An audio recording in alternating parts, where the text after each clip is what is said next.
The fifth plenary meeting of the 11th Emergency Special Session of the General Assembly is called to order.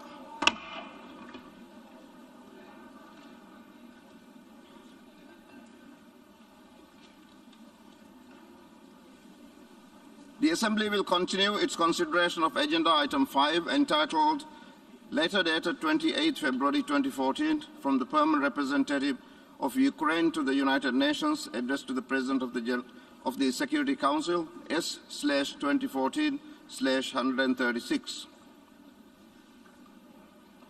I now give the floor to the distinguished representative of the Solomon Islands.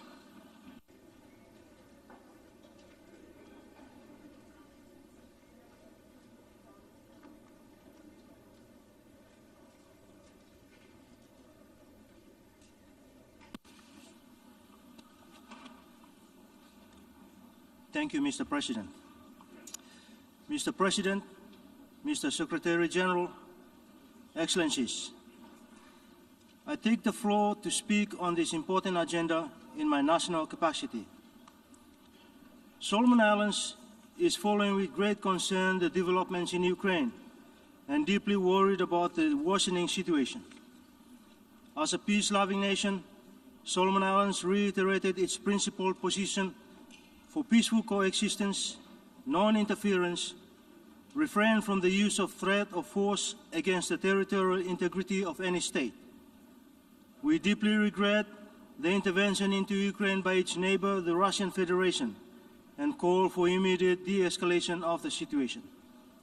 In that respect, we call on all to exercise maximum restraint, put aside all provocation, and restore our faith in our rule-based international order, as we preserve and respect Ukraine's independence, sovereignty, and territorial integrity.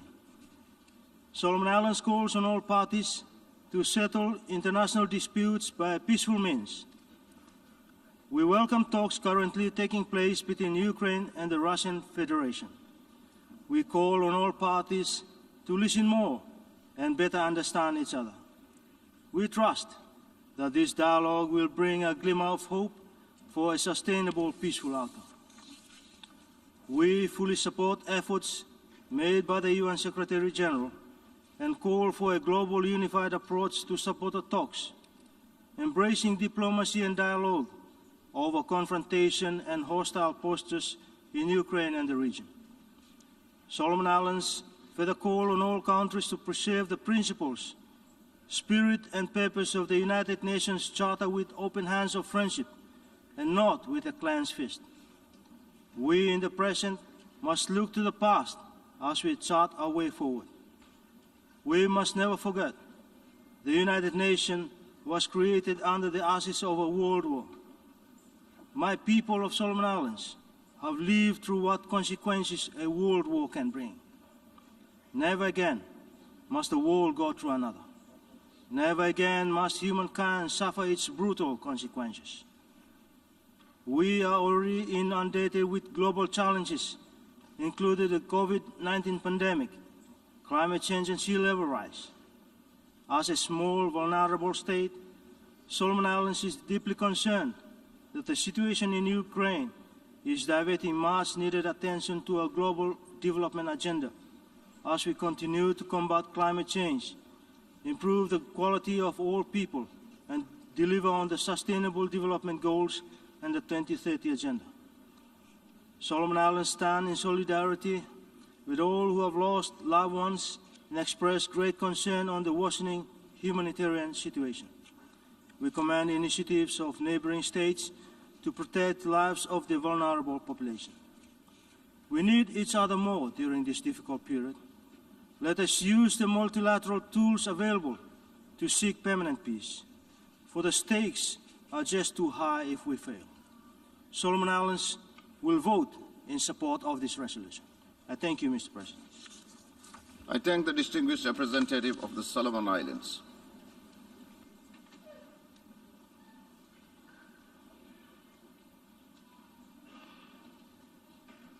I now give the floor to the distinguished representative of Myanmar.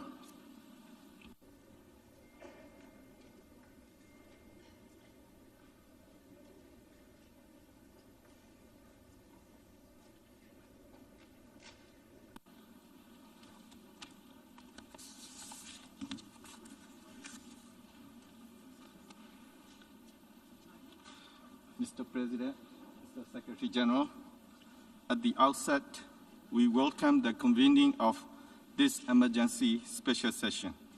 We thank you, Mr. President, and Mr. Secretary General in this regard.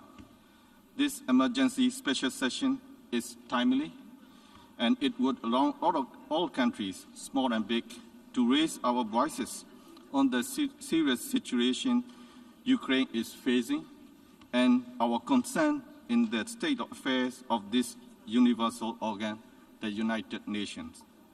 Myanmar always adheres to and takes firm possession on the territorial integrity, independence, and sovereignty of all countries. Therefore, Myanmar condemns the invasion of Ukraine and unprovoked attacks against the people of Ukraine. These acts are flagrant violation of the United Nations Charter and international law. Myanmar calls on to respect the sovereignty, independence, and territorial integrity of Ukraine. We have been following with great concern the situation on the ground in Ukraine.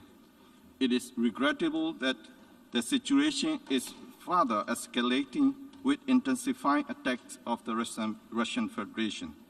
As a result, many people have been killed and hundreds of thousands of people left their home. The people are suffering even in the severe cold weather.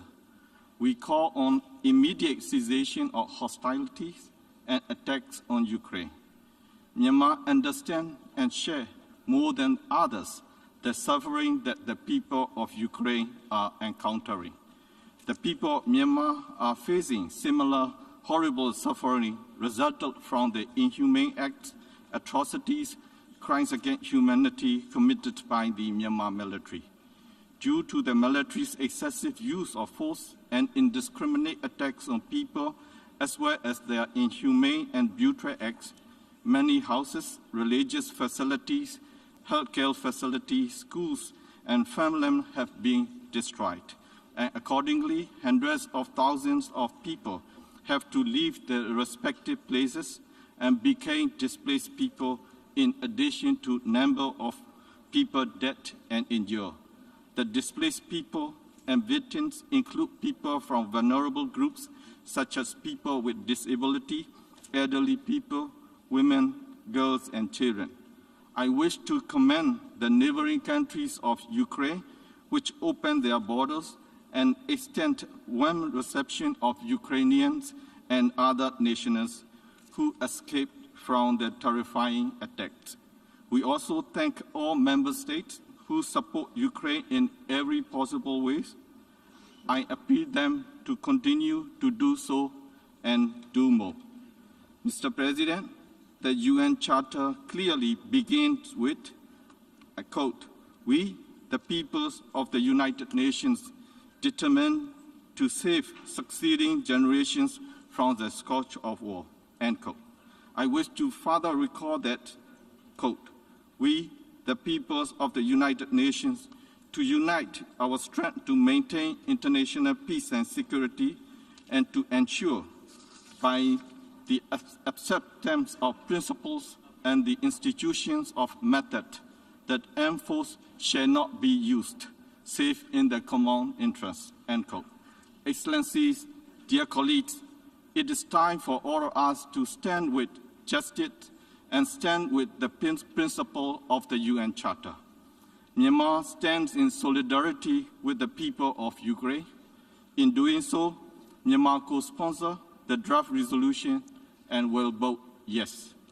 Justice, freedom, and peace must prevail all over the world. I thank you. I thank the distinguished representative of Myanmar.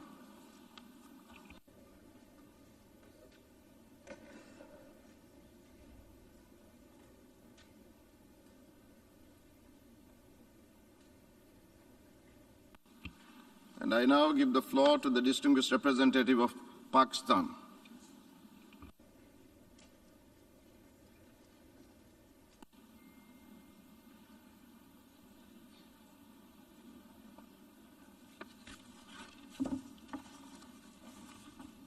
Mr. President, Pakistan is committed to the fundamental principles of the UN Charter: self-determination of peoples, non-use or threat of use of force, sovereignty and territorial integrity of states, and pacific settlement of disputes.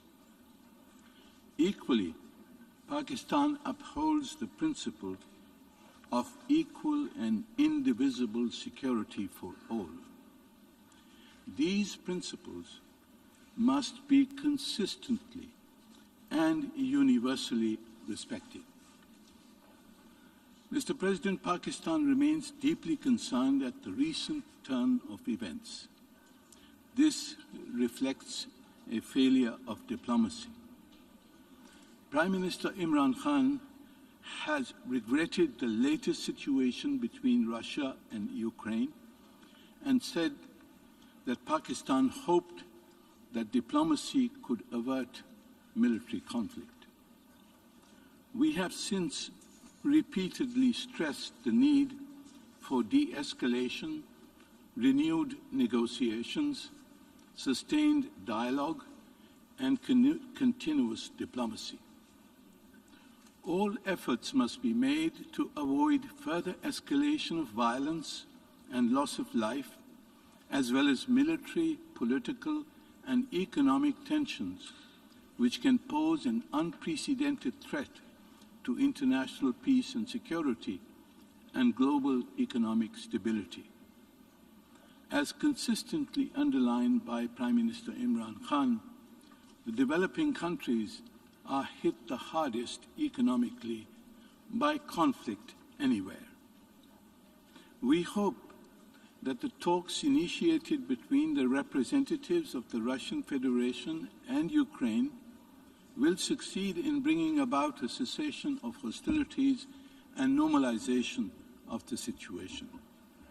A diplomatic solution in accordance with relevant multilateral agreements, international law, and the provisions of the UN Charter is indispensable.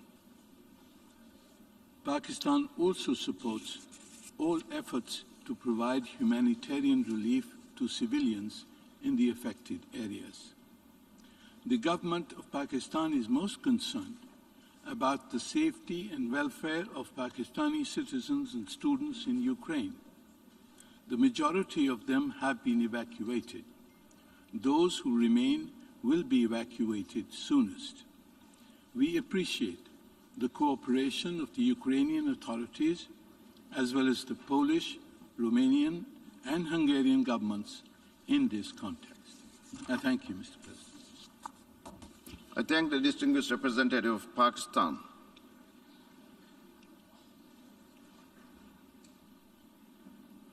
And I now give the floor to the distinguished representative of Djibouti.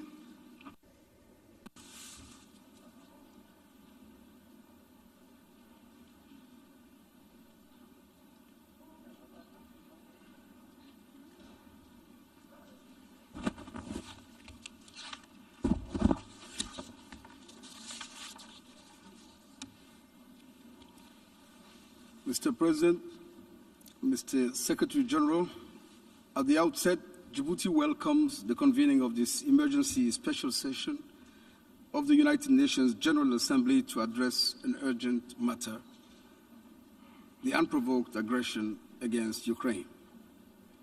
It is a matter of deep regret that the Security Council failed to act in unison after the veto cast by Russia, thus effectively undermining the capacity of this vital organ to exercise its primary responsibility for the maintenance of peace and security. We often lament the inability of the Council to respond decisively to emerging crises. The refusal expressed by a majority of Member States to be paralyzed into inaction is a testament to the commitment of Member States to ensure that the UN remains relevant in the face of vexing and complex security challenges.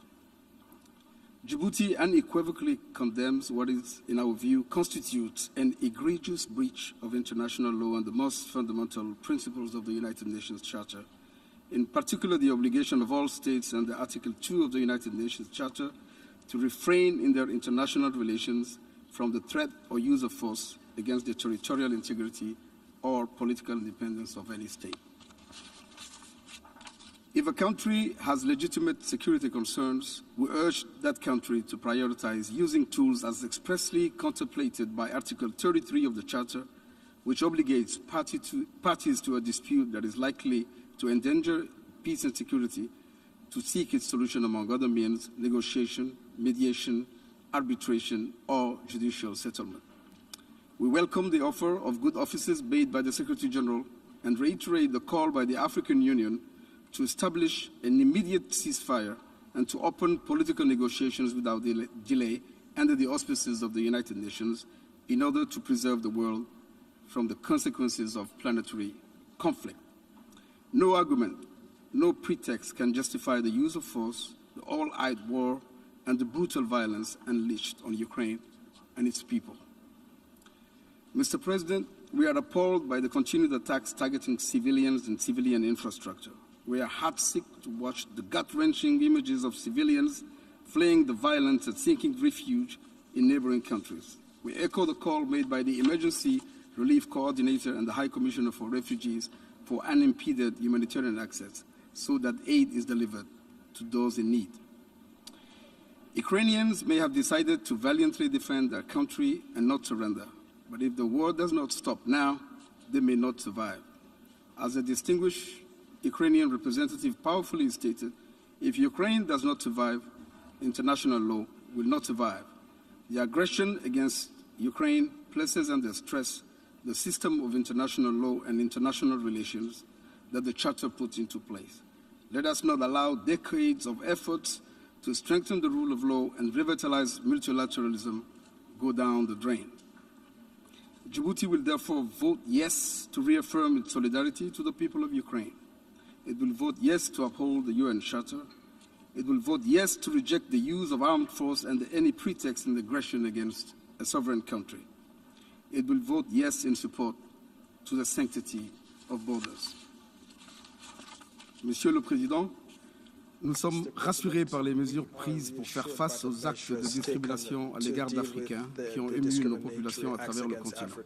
Cependant, nous sommes alarmés par la persistance de représentation qui marque du sceau du négatif l'Africain, ainsi que par le traitement médiatique de soi-disant experts qui opèrent une distinction entre les réfugiés fuyant les conflits au Moyen-Orient et les réfugiés fuyant la guerre en Ukraine.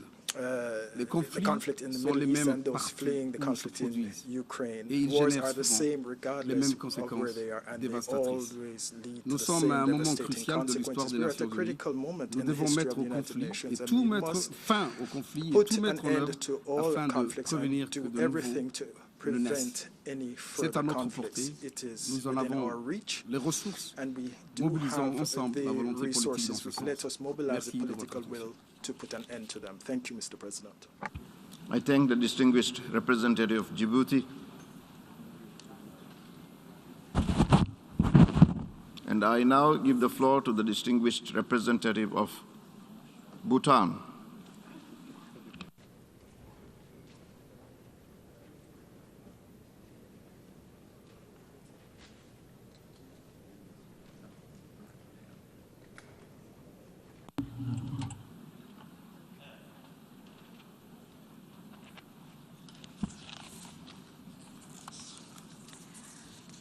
Mr. President, Mr. Secretary General, Excellencies, we meet today in this August Assembly for the 11th Emergency Special Session of the General Assembly to address the alarming situation in Ukraine, a fellow member state of our United Nations.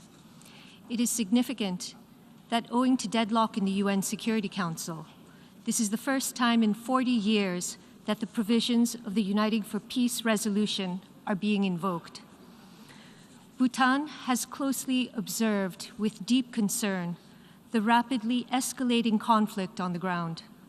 We join others in calling for the respect of Ukraine's sovereignty, independence, and territorial integrity within its internationally recognized borders. Perched atop the Himalayas, even the folds of our mighty mountains cannot shield us from the reverberations of events thousands of miles away. Today, core principles of the UN Charter and a rules-based international order are at stake, endangering international peace and security far beyond the borders of Ukraine and Europe. Mr. President, each and every one of us, big and small, rich and poor alike, have, on admission to the United Nations, ascribed to the purposes and principles enshrined in the Charter. Bhutan made that solemn pledge over 50 years ago. These are principles all member states are beholden to, but for small states, they serve as the guarantor of our existence.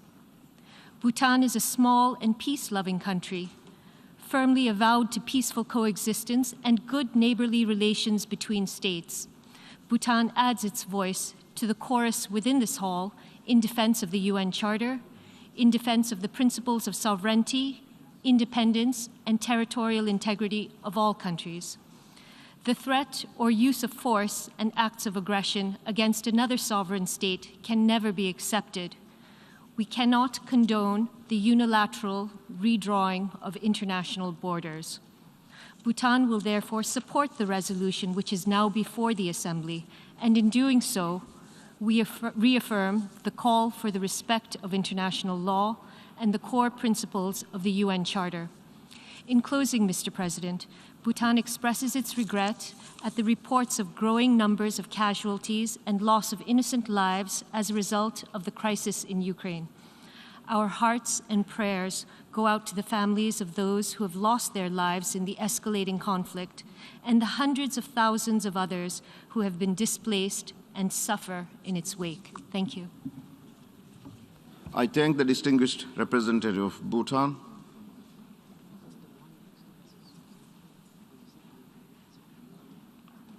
And I now give the floor to the distinguished representative of Lao People's Democratic Republic.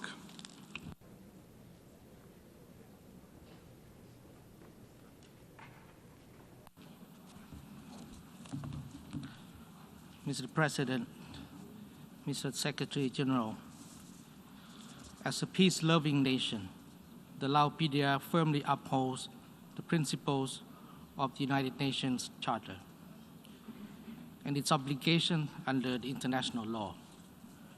Towards this end, the Lao PDR has continued to pursue its consistent policy of peace, independence, friendship, and cooperation with all nations.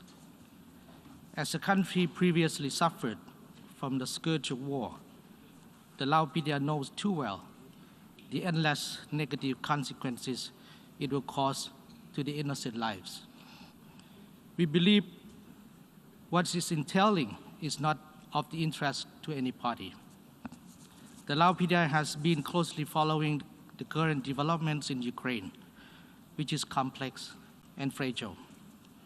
We commend the UN and countries which have offered humanitarian assistance to the affected people. Mr. President, we remain skeptical of the unilateral sanction. On the contrary, we would also be mindful that the sanctions imposed could entail long-term impact on innocent people, including the global community at large, especially during the pandemic period. Therefore, we call on all parties concerned to refrain from any action that could further fuel the escalation of tension and seek peaceful solutions and restore peace and security.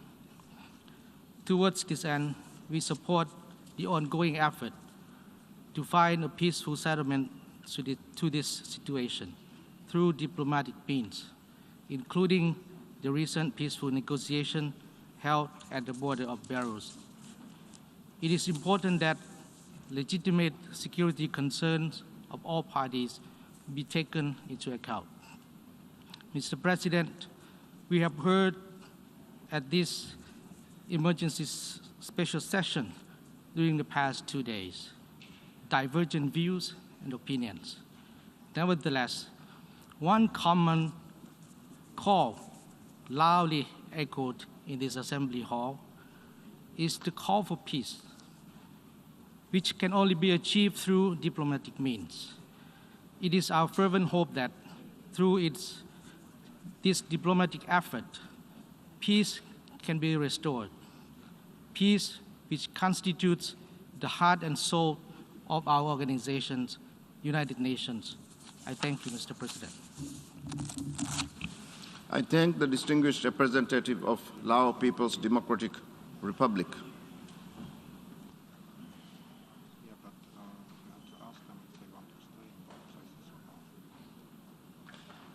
I now give the floor to the distinguished representative of Cambodia.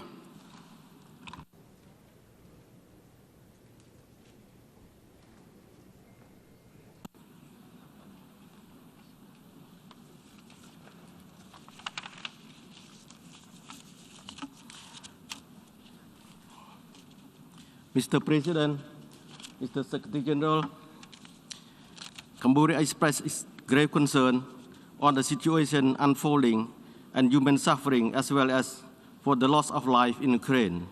We strongly believe that a lasting peace can be achieved only through a peaceful dialogue and negotiation. All parties must ensure that all civilian and civilian infrastructure are protected. Access to humanitarian assistance to the people in and around Ukraine must be ensured during this difficult time.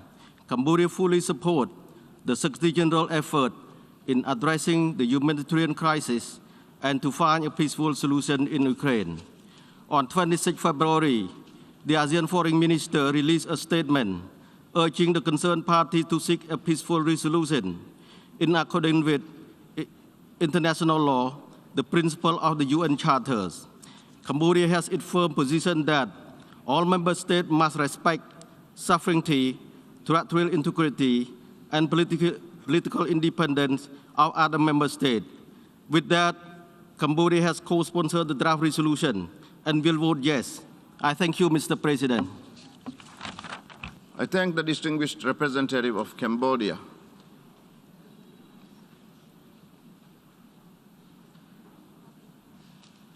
And now I give the floor to the distinguished representative of Azerbaijan.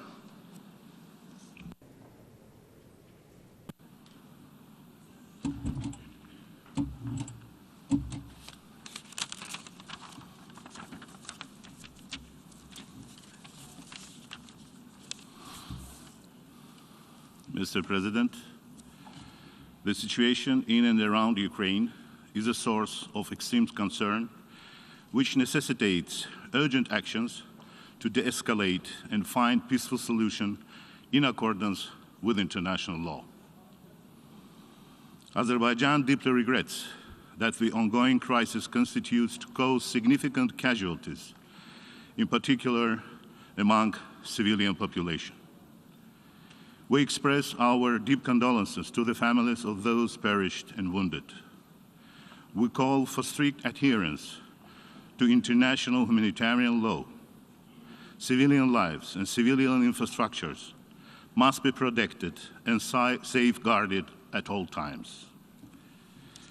The evolving humanitarian crisis on the ground requires expedient measures to alleviate the impact of current situation on civilians. Proceeding from this understanding, Azerbaijan has already rendered, on a bilateral basis, humanitarian assistance of medicine and medical equipment and other first need essentials to the people of Ukraine. This situation needs to be settled through peaceful diplomatic means in full compliance with the norms and principles of international law, guiding interstate relations, including respect for the sovereignty, territorial integrity, and inviolability of borders. Strict compliance with the norms and principles of international law concerning friendly relations and cooperation among states, and the fulfillment in good faith of the obligations assumed by states are of the greatest importance for the maintenance of international and regional peace and security. Azerbaijan reiterates its call for dialogue without delay to prevent this situation from the further escalation and underlining the necessity of direct negotiations between the parties. I thank you, Mr. President. I thank the distinguished representative of Azerbaijan.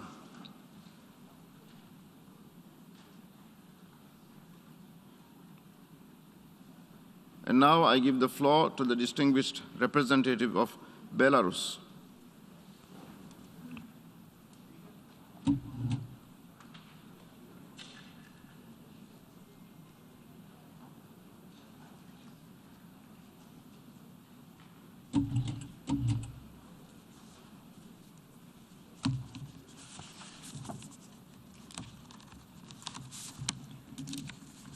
Уважаемый господин председатель, President, уважаемый господин генеральный секретарь, Secretary General, Республика the Беларусь Republic of проголосует Belarus will против vote данного against проекта this draft резолюции. resolution.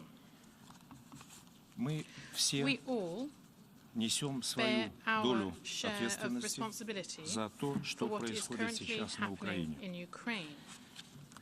8 лет 8 назад years ago, были подписаны the Минские Minsk соглашения. agreements were signed. Совет The Безопасности Security принял Council соответствующую резолюцию. a resolution on this. Ни Совет Not Безопасности, the ни Security Генеральная Council, nor the Ассамблея, General Assembly, ни nor the международное international сообщество в community целом as a не whole смогли were able убедить to или convince or заставить urge the украинские Ukrainian власти authorities to выполнять положения fulfill the этих provisions документов. of these documents. Все эти 8 Over the лет last 8 Украина years, фактически Ukraine находилась в has состоянии essentially гражданской found войны, itself in a state of civil поскольку war, киевские in as власти much as не the Kiev желали authorities did садиться not за wish стол to sit переговоров at the negotiation table со своими with their согражданами compatriots из Донецка from и Donetsk Луганска and Lugansk, и and they отказывались refused to take учитывать into их account their законные интересы. legitimate interests. Все эти 8 лет Over these last 8 years, в Донецкой и in Луганской the народных Donetsk and Lugansk республиках People's гибли люди, Republics, people в have been основном dying, гражданское население, mainly старики, civilians, the женщины, elderly, дети. women and children.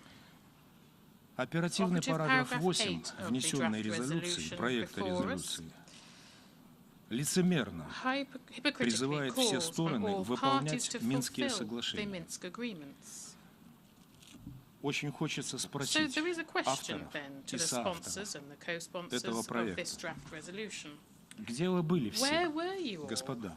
ladies and gentlemen? Почему вы за эти Why, 8 over лет these 8 так и не years, смогли have you заставить not been able Киев to urge Kiev выполнить to fulfill положения the этих provisions of документов? these documents? Под бесцеремонным давлением со стороны The США, United Канады, States, стран Canada, and Евросоюза, the EU, которые, who, естественно, of считают course, себя believe themselves to be эталоном the gold демократии, standard of democracy, оказались have и exerted ООН, и cavalier ОБСЕ, pressure on the и Совет UN, Европы, the OSCE, и the вообще Council все of Europe, международное and on the whole сообщество, international community, которые так и they не нашли could в not себе find the сил и strength or мужества courage in отреагировать, themselves to адекватно respond, отреагировать adequately на respond преступные действия to the украинских criminal властей. activities of the Ukrainian authorities. Нас спрашивают, They ask us, зачем вы why вообще are you вспоминаете события recalling the events прошлого of the past сейчас, когда now, в ходе when, вооруженного during an конфликта armed гибнут conflict, люди? people are dying? А наш ответ на самом деле But очень actually, прост. our response is a very Мы simple так one. и не извлекли Let's look at the надлежащих, правильных уроков real из событий lessons Второй from the мировой войны. events of the Second World War. Международное The international сообщество community так и не then осознало, didn't что любые ростки realize then неонацизма that any в spark любой of стране neo-Nazism in any должны быть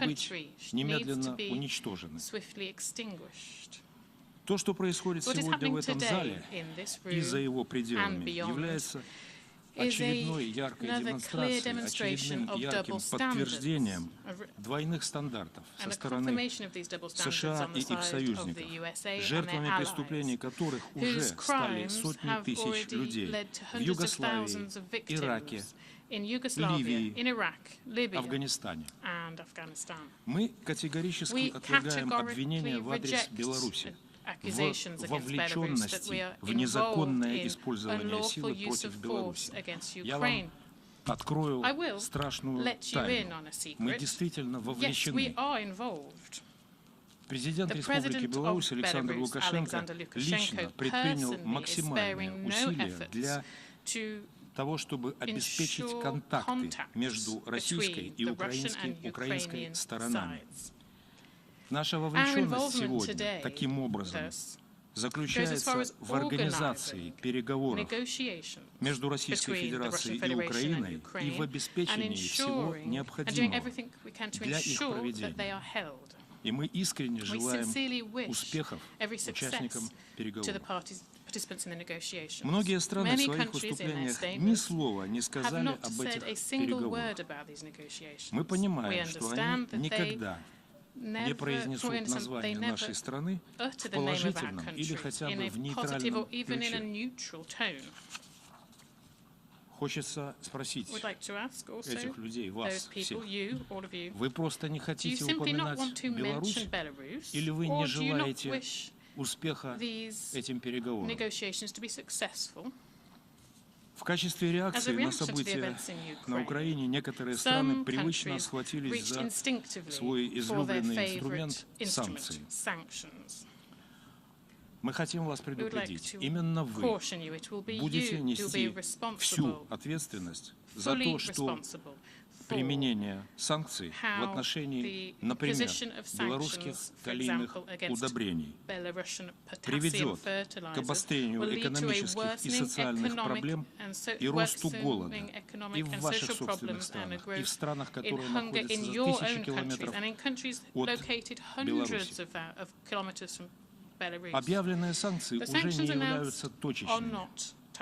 Они направлены на удушение экономики и ухудшение уровня жизни людей.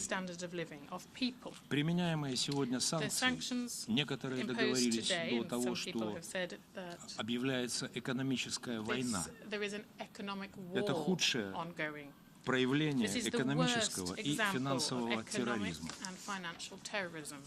Представители некоторых государств рапортуют о полной открытости их границ для выезда из Украины украинцев и иностранцев, граждан третьих стран.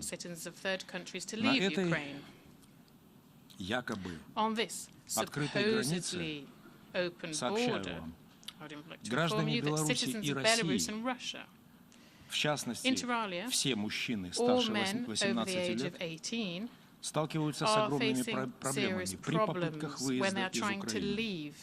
Украинские власти не выпускают их из страны, и россияне и белорусы фактически удерживаются в качестве заложников. Известны также случаи проявления расизма и дискриминации, избиения и выкидывания через границу иностранных граждан польскими пограничниками. 26 февраля польские пограничники избили и выдворили обратно на Украину группу из примерно 100 индийских студентов, которые в последующем были благополучно размещены в лагере для беженцев в Румынии.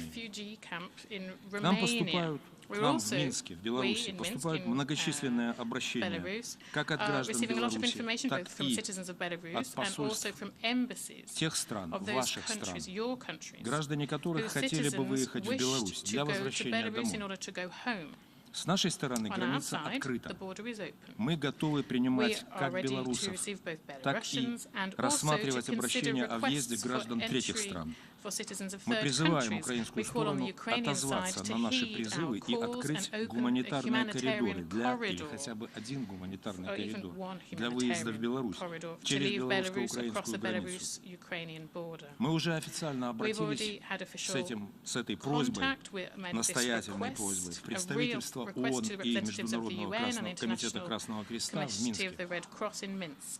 Вызывает серьезное беспокойство разгул издевательств и мародерства, в том числе в отношении иностранцев на Украине. Бесконтрольная раздача оружия уже привела к резкому всплеску насилия и грабежей. Жертвами становятся обычные люди.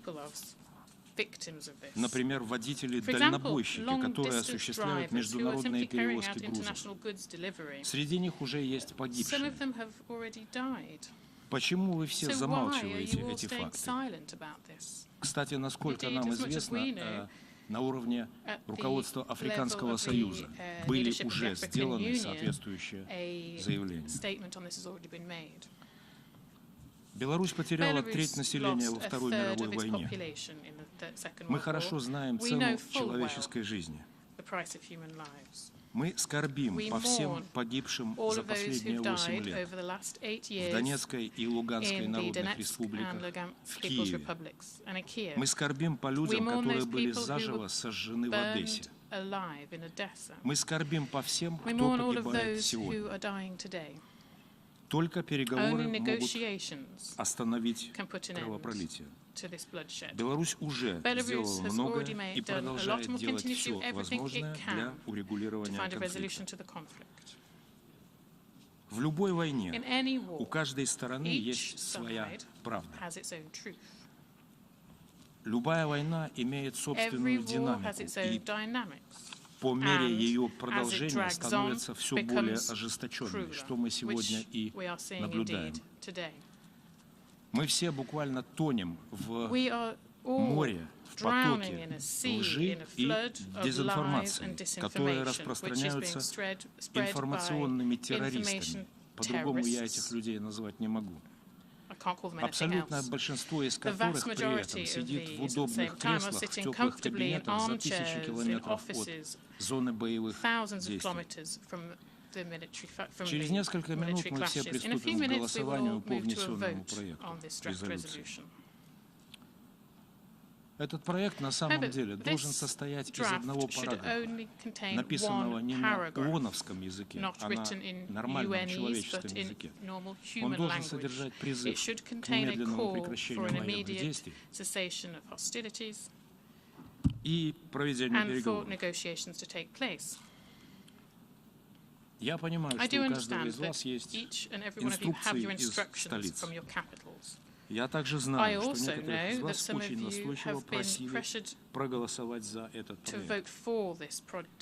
И я не имею никаких иллюзий по поводу того, какими будут результаты нашего голосования. И все-таки я прошу вас еще раз подумать и проголосовать по совести, хотя я понимаю, что за голосование по совести в ООН можно потерять работу. Благодарю вас за внимание. I thank the distinguished representative of Belarus.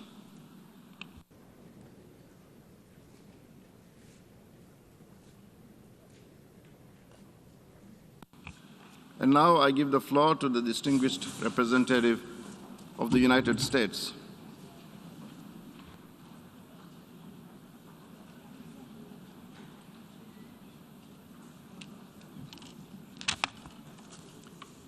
Mr. President, Mr. Secretary General, my fellow delegates, to all those who dedicate themselves to the noble mission of this institution. Today, we call on Russia to stop its unprovoked, unjustified, unconscionable war. We call on Russia to respect the sovereignty and territorial integrity of Ukraine. We call on another neighbor of Ukraine, Belarus, who you've just heard from, to stop supporting the war and stop allowing its territory to be used to facilitate this aggression. And today, we stand together in holding Russia accountable for its violations of international law and to address the horrific human rights and humanitarian crisis unfolding before our eyes. This is an extraordinary moment. For the first time in 40 years, the Security Council has convened an emergency special session of the General Assembly. 40 years. Most of the men and women fighting in Ukraine were not even born the last time the United Nations came together in this way to unite for peace. And I would venture that many of the people in this room were not born when that happened. But a few of the eldest Ukrainians and Russians might recall a moment like this, a moment when one aggressive European nation invaded another without provocation to claim the territory of its neighbor. A moment when a European dictator declared he would return his empire to its former glory. An invasion that caused a war so horrific that it spurred this organization into existence. Now, at more than any other point in recent history, the United Nations is being challenged. If the United Nations has any purpose, it is to prevent war. It is to condemn war, to stop war. That is our job here today. It is the job you were sent here to do, not just by your capitals, but by all of humanity. A lot has happened very quickly to bring us to this unique moment. It was barely a week ago when, in the dead of night, President Putin launched a full-scale invasion of our fellow UN member state. At the very moment the Security Council was holding an urgent meeting attempting to foster diplomacy and de-escalation. As the Security Council discussed peace, Putin declared war. Ukraine has defended itself with great courage and vigor. As President Biden said in his State of the Union address last night, President Putin, and I quote, met a wall of strength he never imagined. He met the Ukrainian people. But the brazen and indiscriminate nature of Russia's attack has had devastating, horrific consequences for the entire country. Russia has bombed residential apartment buildings. It has bombed sacred burial grounds. It has shelled kindergartens and orphanages and hospitals. Russia has spurred mass hunger and caused so many to flee their homes. The latest UN estimate are marching toward 1 million people. We thank the countries who have opened their borders, who have opened their hearts, opened their homes to those fleeing Ukraine. And I want to echo the UN Refugee Agency's call to help and welcome all those fleeing conflict without regard to race or nationality. Refugees are refugees. For those who remain, Russia is destroying critical infrastructure, vital services which provide millions of people across Ukraine with drinking water to stay alive, gas to keep people from freezing to death. And now it appears Russia is preparing to increase the brutality of its campaign against Ukraine. We have seen videos of Russian forces moving exceptionally lethal weaponry into Ukraine, which has no place on the battlefield. That includes cluster munitions and vacuum bombs, which are banned under the Geneva Convention. We all have seen the 40-mile-long lethal convoy charging toward Kyiv. President Putin continues to escalate, putting Russia's nuclear forces on high alert, threatening to invade Finland and Sweden. At every step of the war, Russia has betrayed the United Nations. Russia's actions go against everything this body stands for. People across the world have already united together in exactly the way this General Assembly must do today.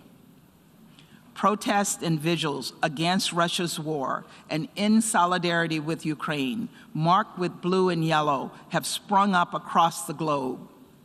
These are protests for peace.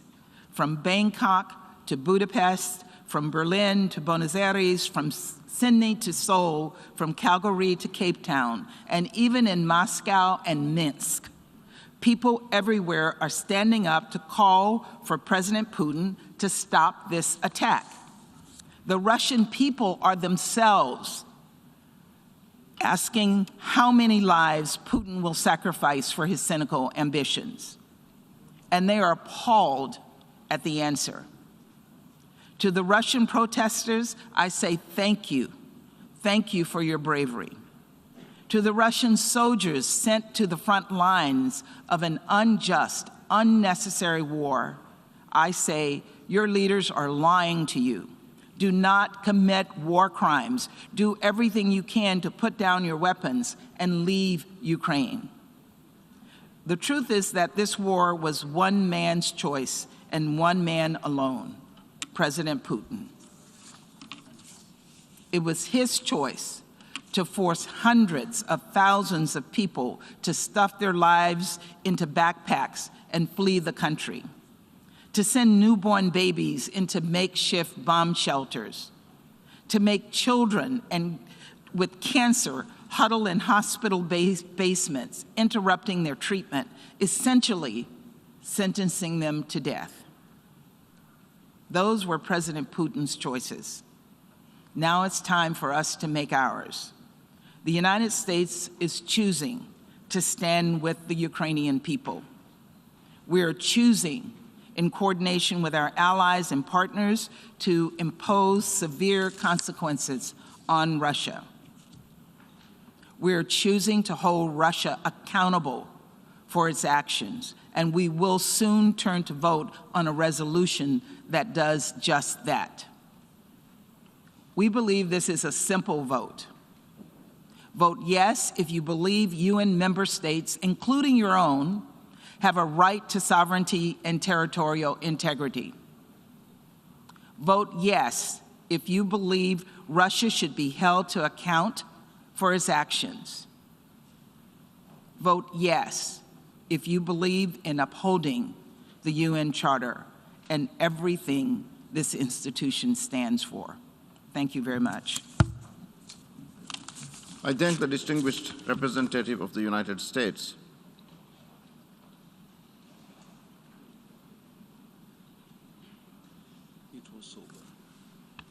And now I give the floor to the distinguished representative of the Observer State of the Holy See.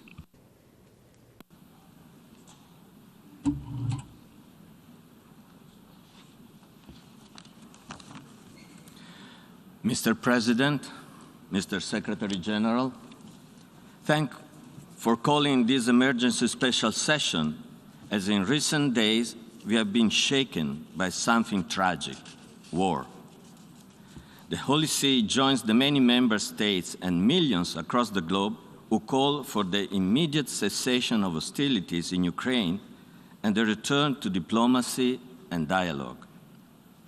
Mr. President, the organization is founded to save succeeding generations from the scourge of war and live together in peace with one another as good neighbors. It is the duty of all states to seek to resolve disputes through negotiation, mediation, or by other peaceful means, even when war has commenced. Mr. President, last Sunday, Pope Francis expressed his closeness with all who now suffer as a result of the conflict, stressing that, and I quote, "It is urgent to open humanitarian corridors, and those fleeing must be welcomed. With heart broken by what is happening in Ukraine, and let us not forget the wars in other parts of the world, I repeat, put down your weapons. Those who love peace reject war as an instrument of aggression against the freedom of other peoples and as a means for the settlement of international disputes." End of quote. The Holy See wishes to express, also in this forum, its appreciation to those states which are offering humanitarian assistance to those in need, both in Ukraine and in neighboring countries, in which many Ukrainians have sought safety. Mr. President, Pope Francis has called on believers and non-believers alike to observe this Wednesday, 2nd of March, as a day to be close to the suffering of the Ukrainian people, to feel that we are all brothers and sisters, and to implore of God the end of this war. The Holy See is convinced that there is always time for goodwill. There is still room for negotiations. There is still a place for the exercise of a wisdom that can prevent the predominance of partisan interest, safeguard the legitimate aspiration of everyone, and spare the world from the folly and horrors of war. May this emergency special session advance efforts that help attain this end. Thank you, Mr. President. I thank the distinguished representative of the Holy See.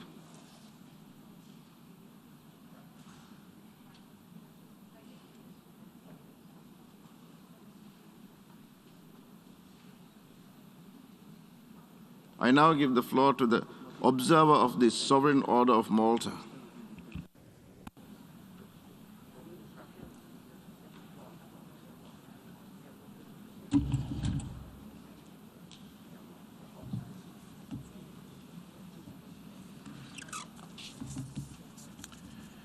Mr. President, Mr. Secretary General, distinguished representatives, the Sovereign Order of Malta, a sovereign entity which provides global humanitarian aid with a special mission to serving the sick and the poor, has observed with great sadness and regret the ongoing conflict which has impacted the lives of so many citizens of Ukraine and which is currently created an unprecedented flow of refugees seeking peace and security across their nation's borders.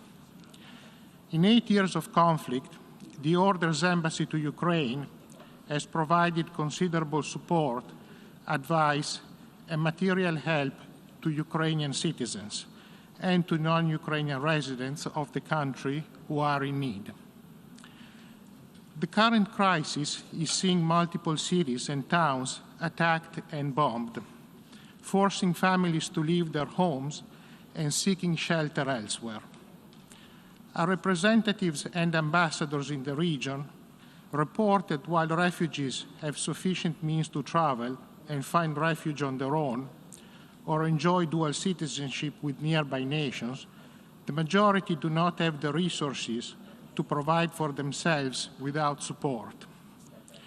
UN agencies predict that a potential refugee exodus of over 6 million persons might well be the outcome of this situation.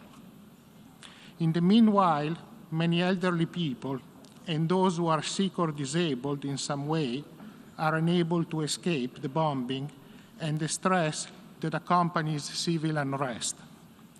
Our concern, obviously, is for them as much as it is for those who have managed to leave. Our staff and volunteers in major population centers within Ukraine continue to provide assistance as much as is feasible, given the ongoing security and safety problems. This past weekend, we held a summit of our regional ambassadors and aid providers under the auspices of our international relief agency, Malteser International. At that time, we were able to review both the growing extent of the refugee crisis as well as the initiatives we are taking to support the growing swell of primarily mothers and children and a small number of senior citizens. As of this morning, it is estimated that almost 700,000 individuals have made the journey across the borders of Poland, Slovakia, Romania, Hungary, and Moldavia. And each day that the conflict continues, the flow of anguished families will grow. We have seen some nations go out of their way to welcome these individuals and to help them through the trauma. Our Order of Malta staff along the border with Ukraine totals over 5,000 personnel, with tens of thousands of volunteers doing everything from serving hot food and drink, caring for the victims of injury and accident, providing counseling and emotional support, and assisting in securing of short-term accommodation. Volunteers from locations away from the border, many of them from other countries, representing churches and community groups, have driven their cars and vans to provide transportation to new arrivals to ensure that they are given every opportunity to find a place to stay. We are coordinating our activities with international aid agencies, such as the Red Cross and the UNHCR, and are engaged in an international fundraising program to ensure that adequate resources continue to be available for the support and maintenance of those in need. We are encouraged that the UN Human Rights Council in Geneva will be holding a debate on human rights in Ukraine today. Representatives from our government will be participating in this important discussion. We appeal to nations of goodwill to appreciate the trauma experienced by all refugees.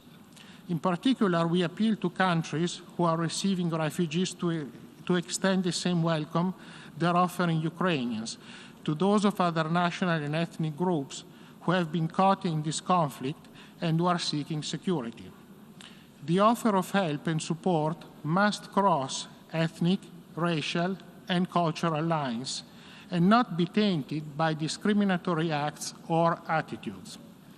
This conflict in Europe drives home the realization that the issues of internally displaced persons and the needs of refugees forced from their homes affects the whole world: Africa, the Middle East, Asia, Latin America, and now Europe. Thank you for your attention. I thank the observer of the Sovereign Order of Malta for the statement.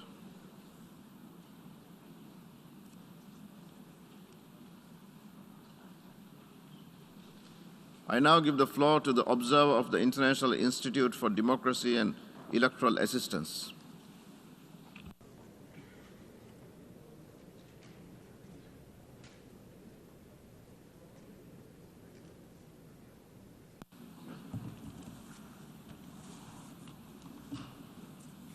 Mr. President, Mr. Secretary General, Excellencies, International IDEA strongly condemns the unprovoked war of aggression waged by the Russian Federation with the involvement of Belarus against Ukraine, a sovereign nation and a democracy. This is in breach of international law and international agreements and a rules-based international order that underpins the shared objective of global peace and the existence of organizations such as International IDEA. The invasion order by the President of the Russian Federation, Vladimir Putin, is a blatant violation of the UN Charter. As firm believers in the rights of peoples to exercise their fundamental rights and freedoms, we convey our full support to and solidarity with the people of Ukraine. They are innocent victims of this aggression.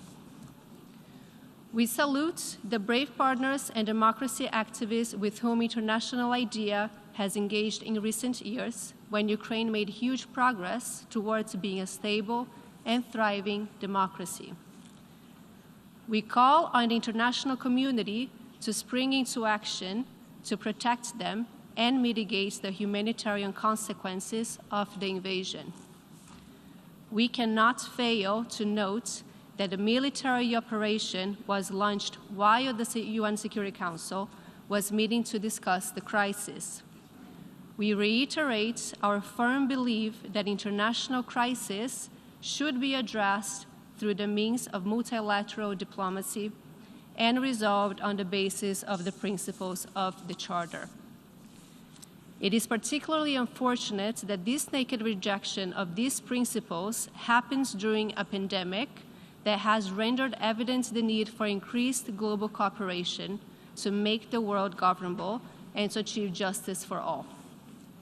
In these days, we are witnessing what an unchecked ruler, for decades trampling fundamental rights and freedoms of his own citizens, can do to undermine peace and democracy beyond his own borders. Ukraine is a country that has successfully reached democratic standards over the past 2 decades, from respecting media freedoms to free and fair elections, local democracy, and the fights against corruption. It is no wonder President Putin is scared of such democratic vibrancy at his doorstep. This is a pivotal moment for Democrats all over the world to stand united in support of Ukraine. It is also the moment to reinforce action to counter and to prevent the rise of authoritarian regimes elsewhere, which cannot survive without kleptocracy and the systematic violation of human rights and freedoms. We call on Russia to immediately withdraw its military forces and fully respect Ukraine's sovereignty. Revanchist interpretations of history and attempts to change borders based on ethno-nationalist fantasies offer not a luminous path for humanity, but a route towards darkness and endless cycles of violence. They certainly don't provide any hope to the younger and unborn generations that will bear the brunt of the climate crisis, or to the billions of vulnerable people around the world that are yet to realize the promise of a life free from fear and want, and the promise of the Agenda 2030. Those are the real challenges of our age. We encourage the UN Secretary General, Antonio Guterres, to make use of his good offices to advance ceasefire talks, humanitarian access to the war-affected areas, and protection of civilians, and particularly the most vulnerable ones. We urge UN member states to adopt and enforce sanctions against the Russian Federation until withdrawal of their forces from Ukraine and the full restoration of its territorial integrity. We urge UN member states to do whatever it takes in compliance with the principles of the UN Charter to stop this war and prevent any further escalation of conflict. International IDEA will do its part in collaboration with the United Nations, our member states, and other democratic governments and organizations to protect in Ukraine and elsewhere the principle that every country has a right to freely determine its own fate on the basis of the will of the people, freely expressed. Democracy's institutions and processes are the best means to protect that right. Today, we must stand up for these principles. Today, we must stand up for Ukraine, which embodies these principles and defends them to our greatest respect. Diakuyu, thank you. I thank the distinguished observer of the International Institute for Democracy and Electoral Assistance. We have heard the last speaker in the debate on this item. The General Assembly has thus concluded this stage of the consideration of Agenda Item 5. The Assembly will resume its consideration of Agenda Item 5, entitled Letter dated 28 February 2014 from the Permanent Representative of Ukraine to the United Nations, addressed to the President of the Security Council S/2014/136, to take action on a draft resolution issued as document A/ES-11/L1. I now give the floor to the distinguished representative of Ukraine to introduce draft resolution A/ES-11/L1.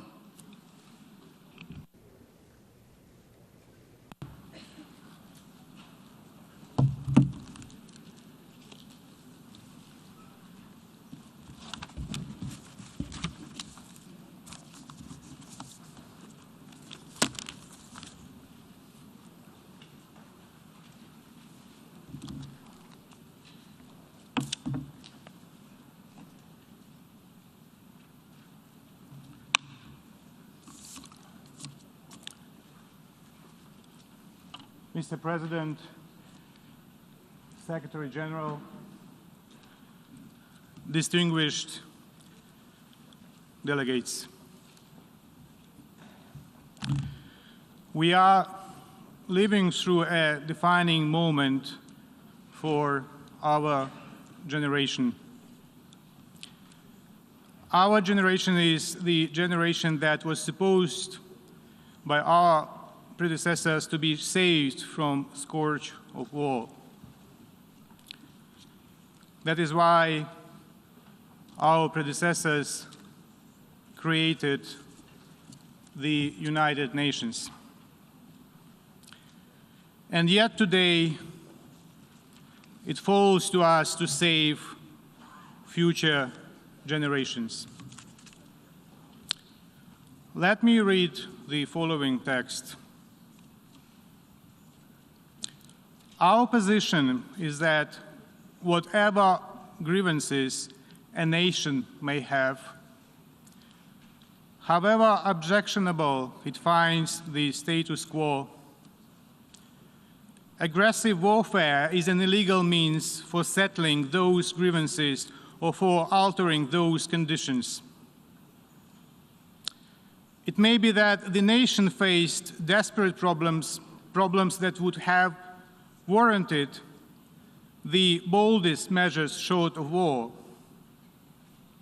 All other methods, persuasion, propaganda, economic competition, diplomacy, were open to an aggrieved country.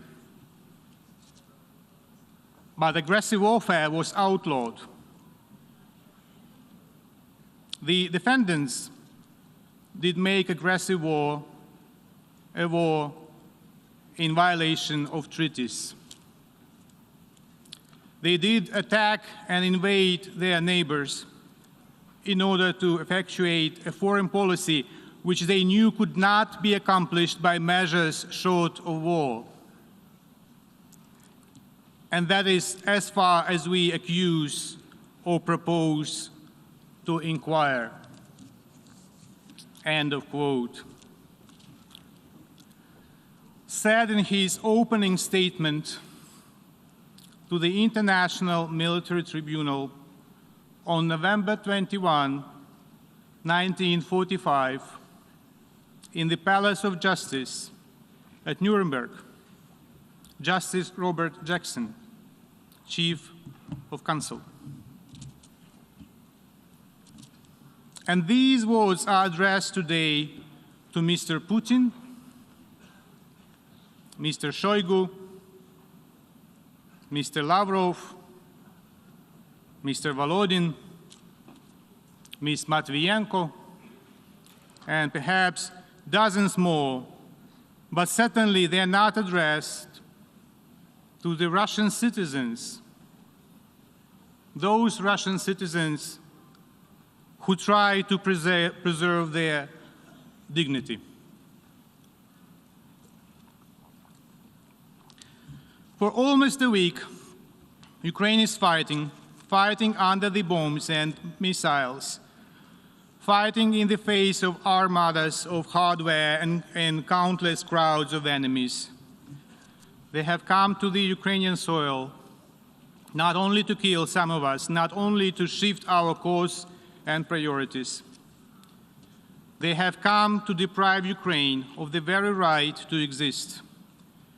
They have come to resolve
use of indiscriminate weapons such as multiple rocket launchers and aerial bombs against the residential areas. Ukrainians are being killed by Russian ballistic missiles and thermobaric weapons.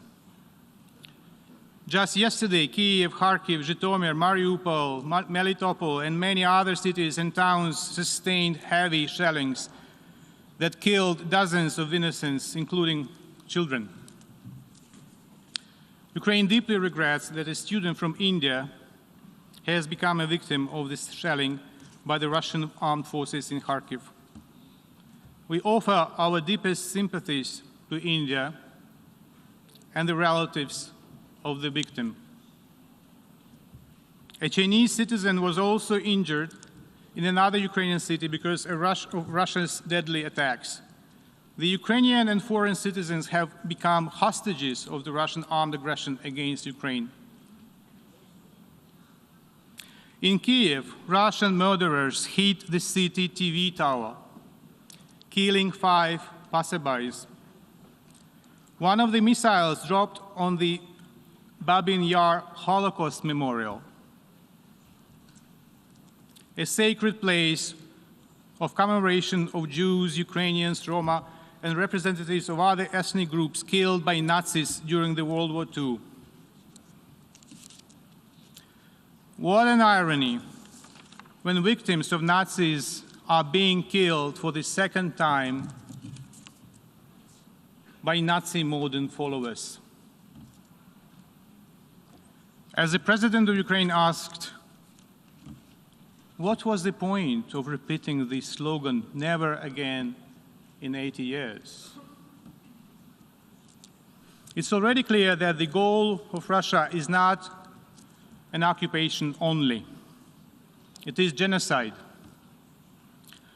On 7th and 8th of March 2022, the International Court of Justice will hold public hearings in the case concerning allegations of genocide under the Convention on the Prevention and Punishment of the Crime of Genocide, Ukraine versus Russian Federation. Also, the prosecutor of the International Criminal Court has decided to proceed with opening of a formal investigation into the situation in Ukraine.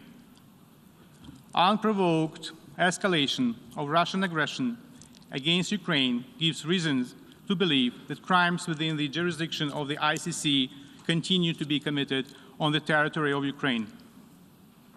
Along with the situation in Crimea and Donbass, recent events suggest that aggressors' troops continue to commit war crimes and crimes against humanity. Dear colleagues, one might consider observing the bloodshed in Ukraine that it is not my war. It is a mistake. The evil will never stop. It requires more and more space to conquer. If tolerated, it advances further and further. The draft resolution is one of the building blocks to build a wall to stop it, to stop in Ukraine and not to let it go further. The wall that will protect all of you, in particular younger generations.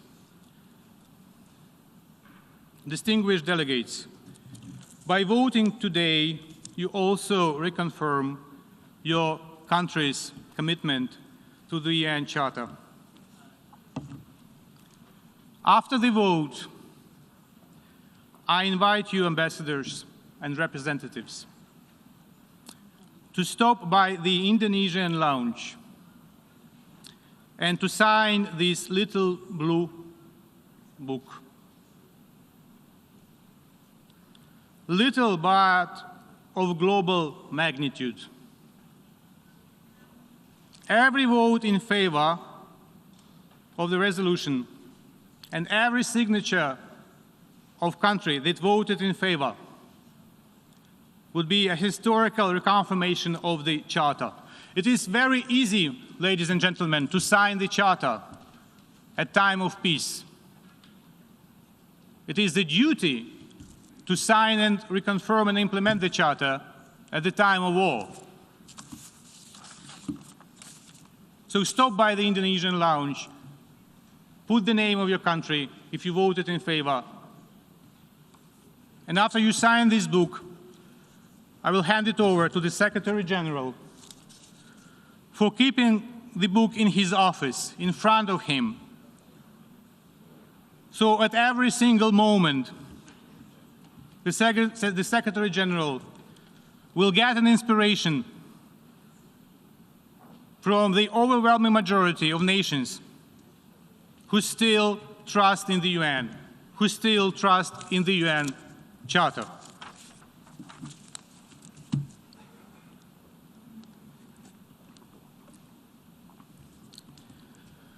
There is a very fragile gentleman, a very old one.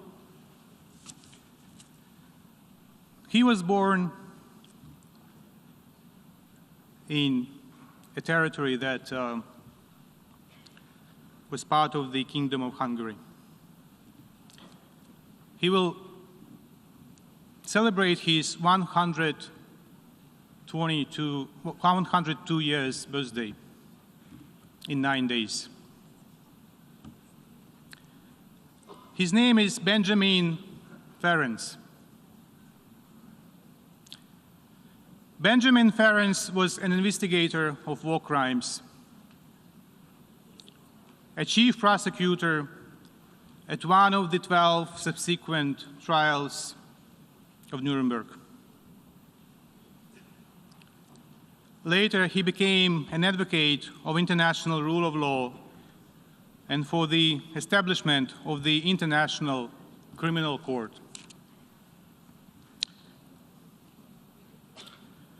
With the permission of the producer, I would play a couple of seconds of his words, and I want you to listen very carefully. Hard to do. It's 3 words: law, not war. If you can do that, you save every day billions of dollars, which you can use to deal with the legitimate complaints of old people who need medical care, students who have to pay for their tuition, all the legitimate complaints which could be solved if we didn't spend the money on weapons to kill them instead of helping them. And that is the current system. Now, how are you going to do it? I will end by telling you how to do it and the principles which have guided me. There are 3 principles. 1, never give up. 2, never give up. 3, I hear you, never give up. Good luck. I wish you the best of luck.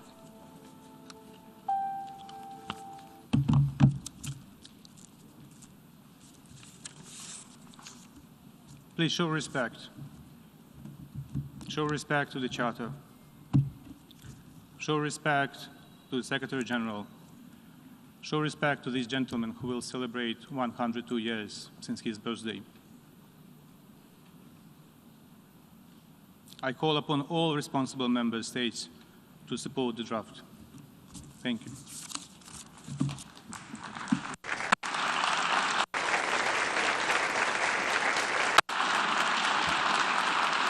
I thank the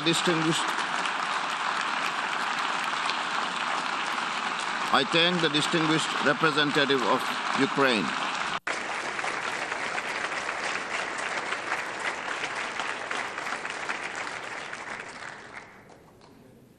We shall now proceed to consider draft resolution A/ES-11/L1 entitled Aggression Against Ukraine. Before I open the floor for explanations of vote before the vote, may I remind delegations that explanations of vote are limited to 10 minutes and should be made by delegations from their seats. I give the floor to the distinguished representative of Russian Federation.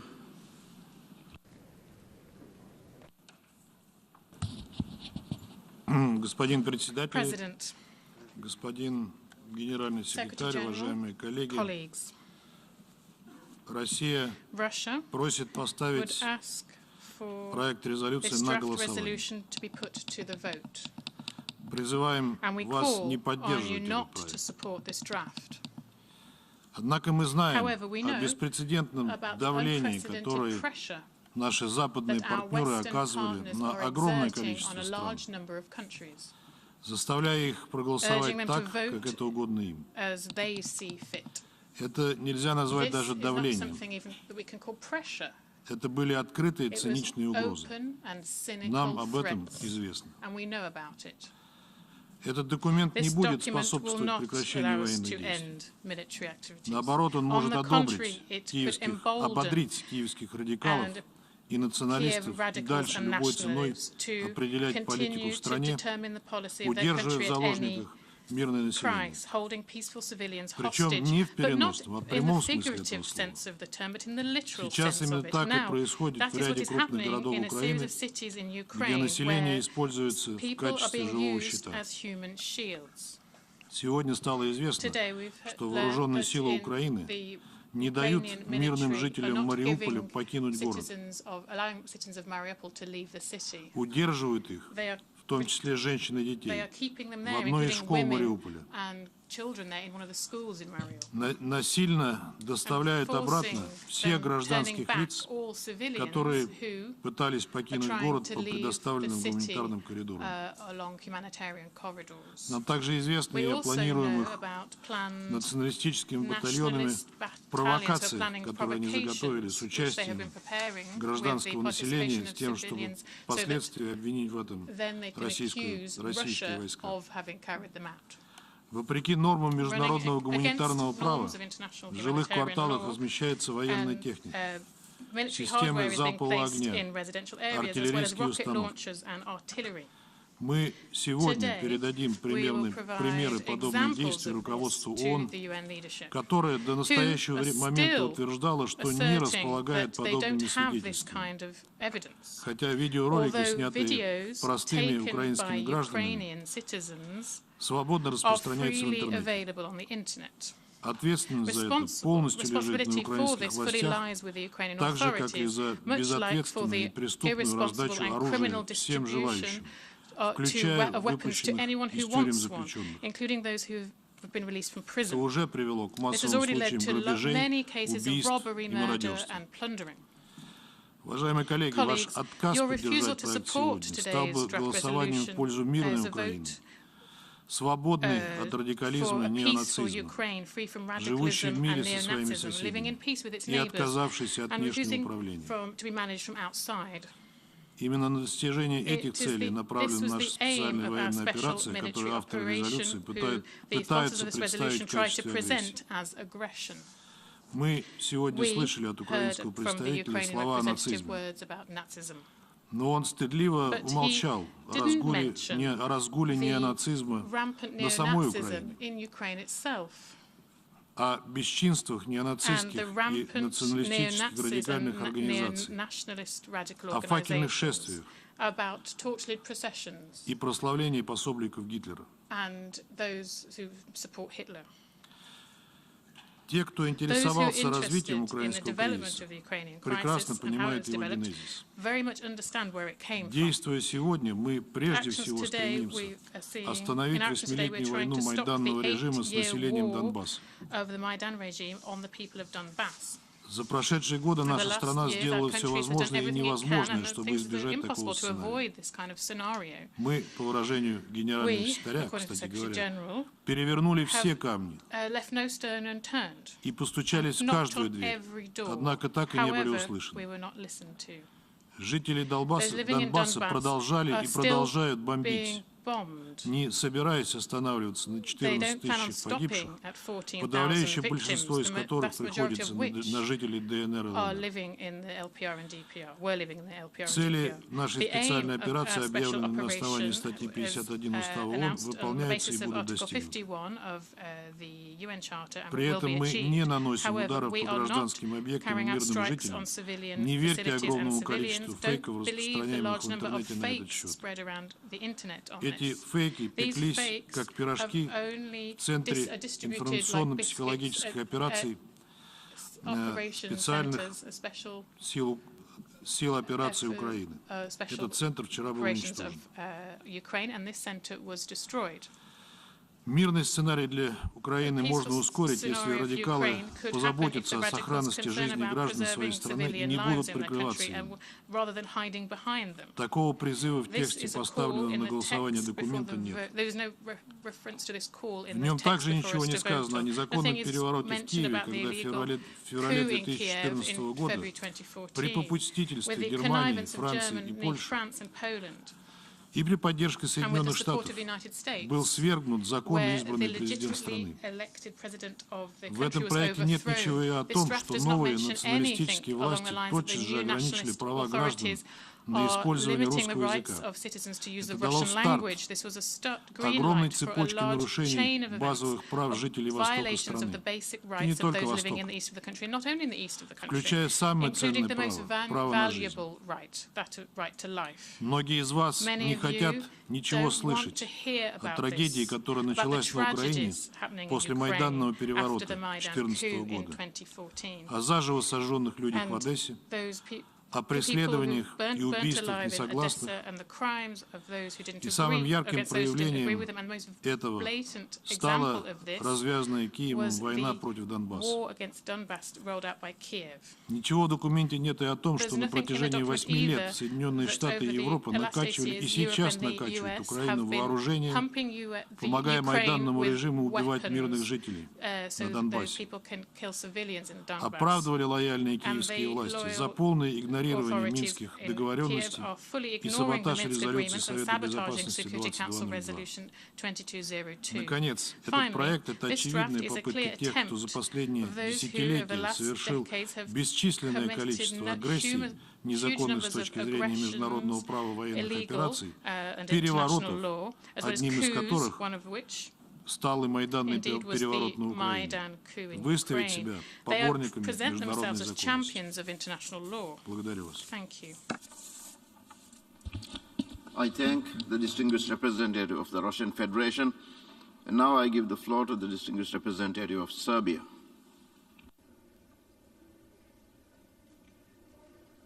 Most sincerely regrets events taking place in the east of Europe. Russia and Ukraine have always been friendly country to the Republic of Serbia, and Serbian people perceives Russians and Ukrainians as fraternal nations.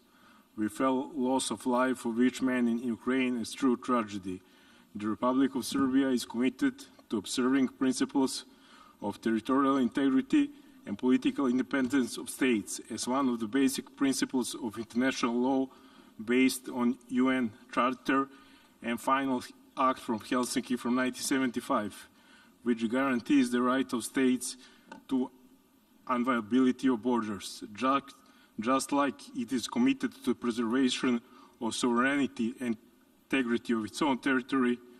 The Republic of Serbia, likewise, advocating respect for territorial integrity of other sovereign nations, and regardless of not agreeing with all formulation state in resolution, will vote in favor of the resolution. I am obliged to point to PP 13 and remind that the first attack against a sovereign state on the soil of Europe after the Second World War took place not so long ago, in 1999, when 19 countries attacked, at that time, Federal Republic of Yugoslavia, primarily Republic of Serbia, when there was no appropriate reaction of such distinguished institution to this flagrant violation of UN Charter, despite the fact they still suffer from consequence of severe violation of fundamental principles of international law by others. Serbia is not giving up these principles even today. The Republic of Serbia will continue to advocate termination of conflicts, expecting that the parties will invest additional efforts into reaching diplomatic solution and creating conditions for peace throughout dialogue. Serbia will provide all kind of humanitarian aid to endangered Ukrainian citizens while remaining committed to peace and consistent respect for international law. Thank you. I thank the distinguished representative of Serbia, and now I give the floor to the distinguished representative of Syrian Arab Republic.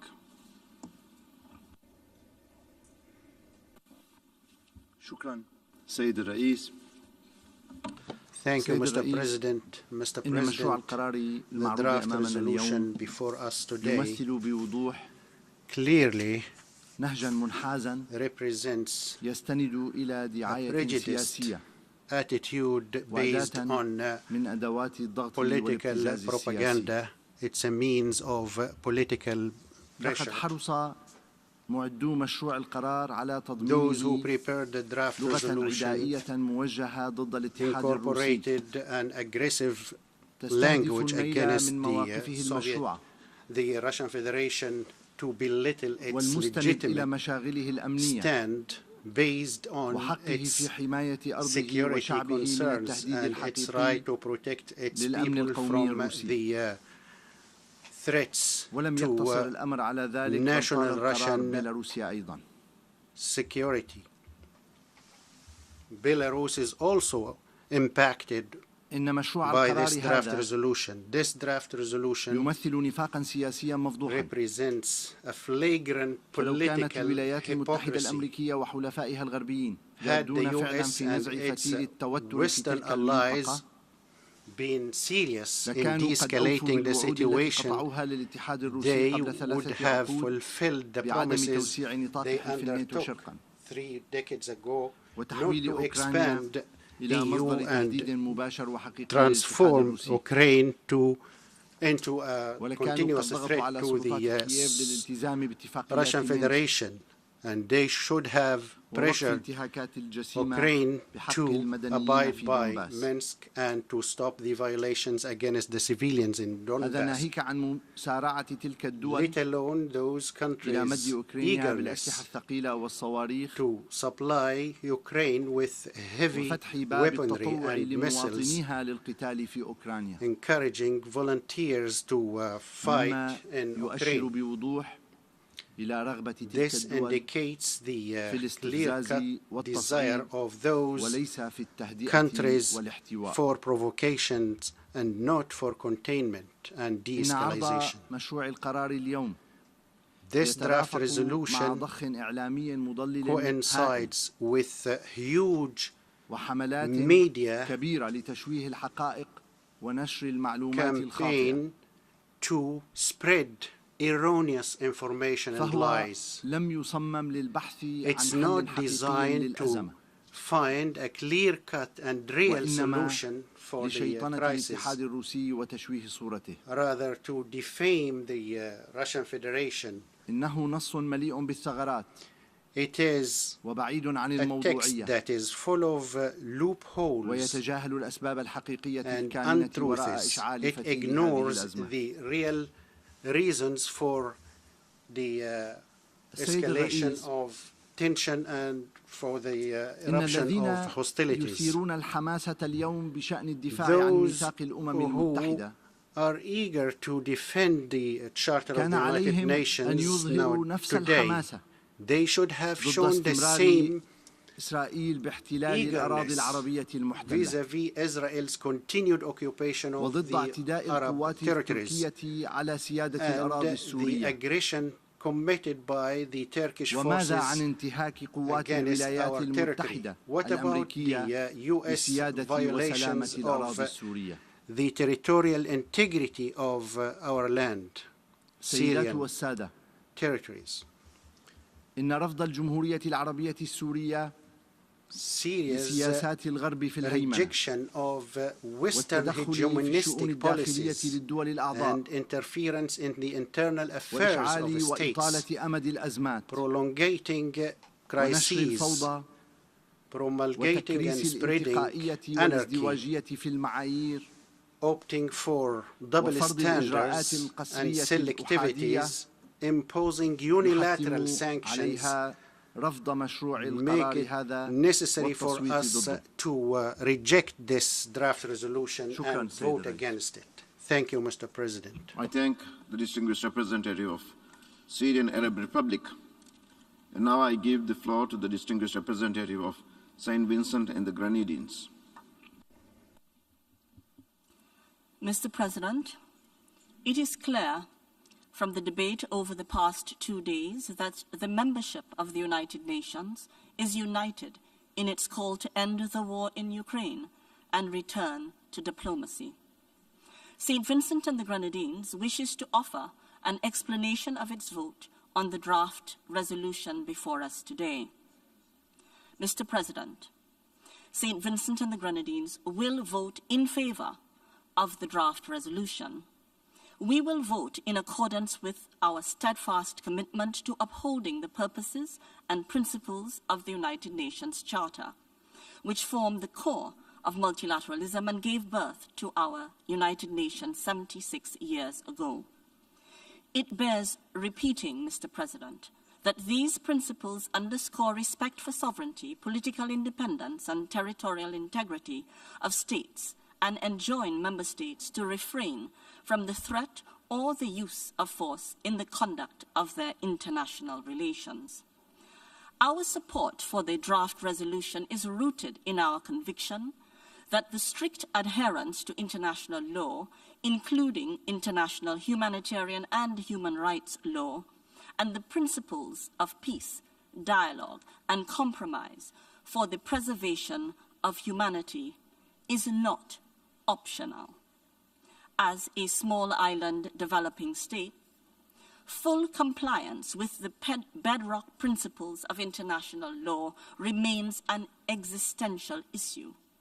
We take the floor again, Mr. President, to repeat our call for these principles to be applied consistently and upheld as universal truths instead of selective, uneven, and unpredictable tools to further great power ambition anywhere and by anyone. Historically, and in recent times, we have witnessed the naked hypocrisy, double standards, and cynical misapplication of international law, which we have condemned. Today, we strongly emphasize that our august assembly should apply the fundamental principles of our charter impartially, irrespective of the size, economic, and military power of the principles involved. Mr. President, in the midst of prevailing global challenges, such as the climate crisis and the COVID-19 pandemic, we simply cannot afford another conflict. War does not manage grievances. St. Vincent and the Grenadines, therefore, calls for an immediate ceasefire to avert further bloodshed, human suffering, and a global catastrophe, and to engage in peaceful dialogue to find a solution to this war post-haste. Today, we must unite for peace. Thank you, and peace profound to all. I thank the distinguished representative of St. Vincent and the Grenadines. We have heard the last speaker in explanations of vote before the vote.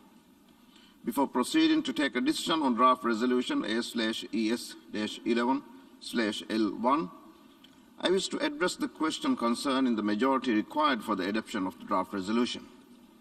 In light of Article 18, paragraph 2 and 3 of the Charter of the United Nations, is there any objection to taking action on draft resolution A/ES-11/L1 by a two-thirds majority of the members present and voting? I see no objection. The two-thirds majority of members present and voting is therefore required for the adoption of draft resolution A/ES-11/L1.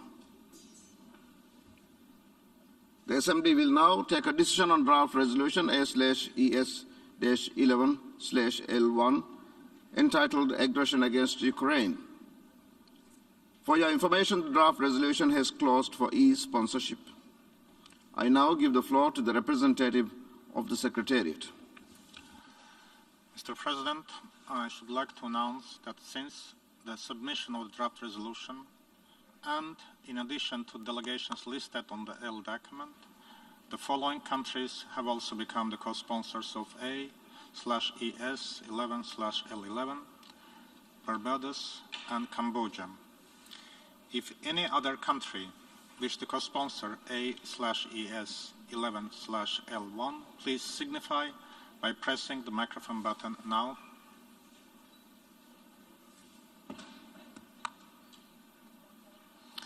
There is nothing further, Mr. President. I thank the representative of the Secretariat. A recorded vote has been requested. We shall now begin the voting process.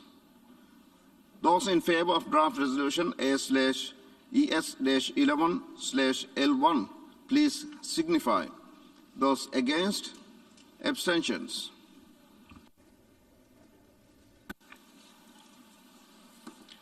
The General Assembly is now voting on draft resolution A/ES-11/L1 entitled Aggression Against Ukraine.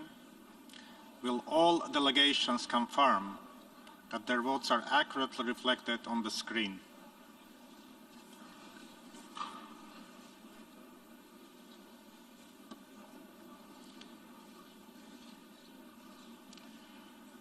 The voting has been completed.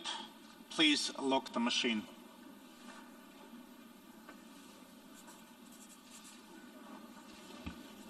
The result of the vote is as follows.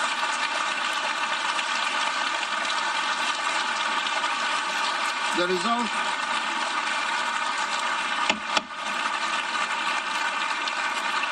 result of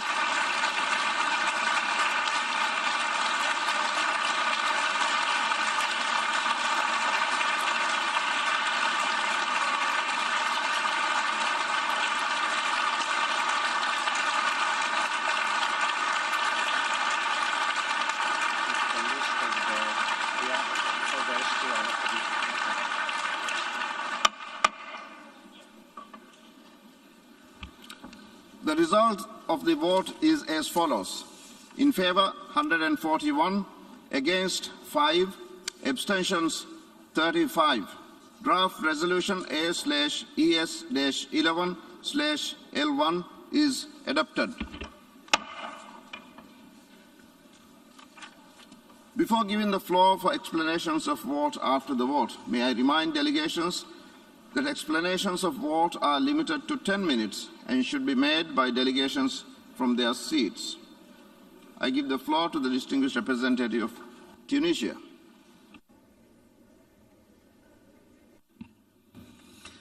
شكرا سيد الرئيس. Thank you, Mr. President. لقد صوتت تونس لصالح القرار اليوم انتصارا لمقاصد ومبادئ ميثاق الأمم المتحدة التي انبنت عليها سياستنا الخارجية وتأكيدا لحرص بلادنا على إنهاء الأزمة باستعمال الوسائل السلمية لفض النزاعات التي تبقى السبيل الوحيد والأمثل لوضع حد للتصعيد والحيلولة دون مزيد تدهور الأوضاع وتفاقم الأزمات الإنسانية. Of the situation and further human tragedy. The world witnessed so many grueling wars destructive to peace and security and the life of people. Our experience indicates that military options cannot solve any crisis. Dialogue and negotiations can settle all differences and finding compromises. The current crisis in Ukraine comes at a time the world was getting out of COVID-19 and prepare itself for a new stage based on solidarity, cooperation, and effective engagement in multilateral action and achieving our common agenda. We believe that the world cannot undertake or cannot burden itself by further crises.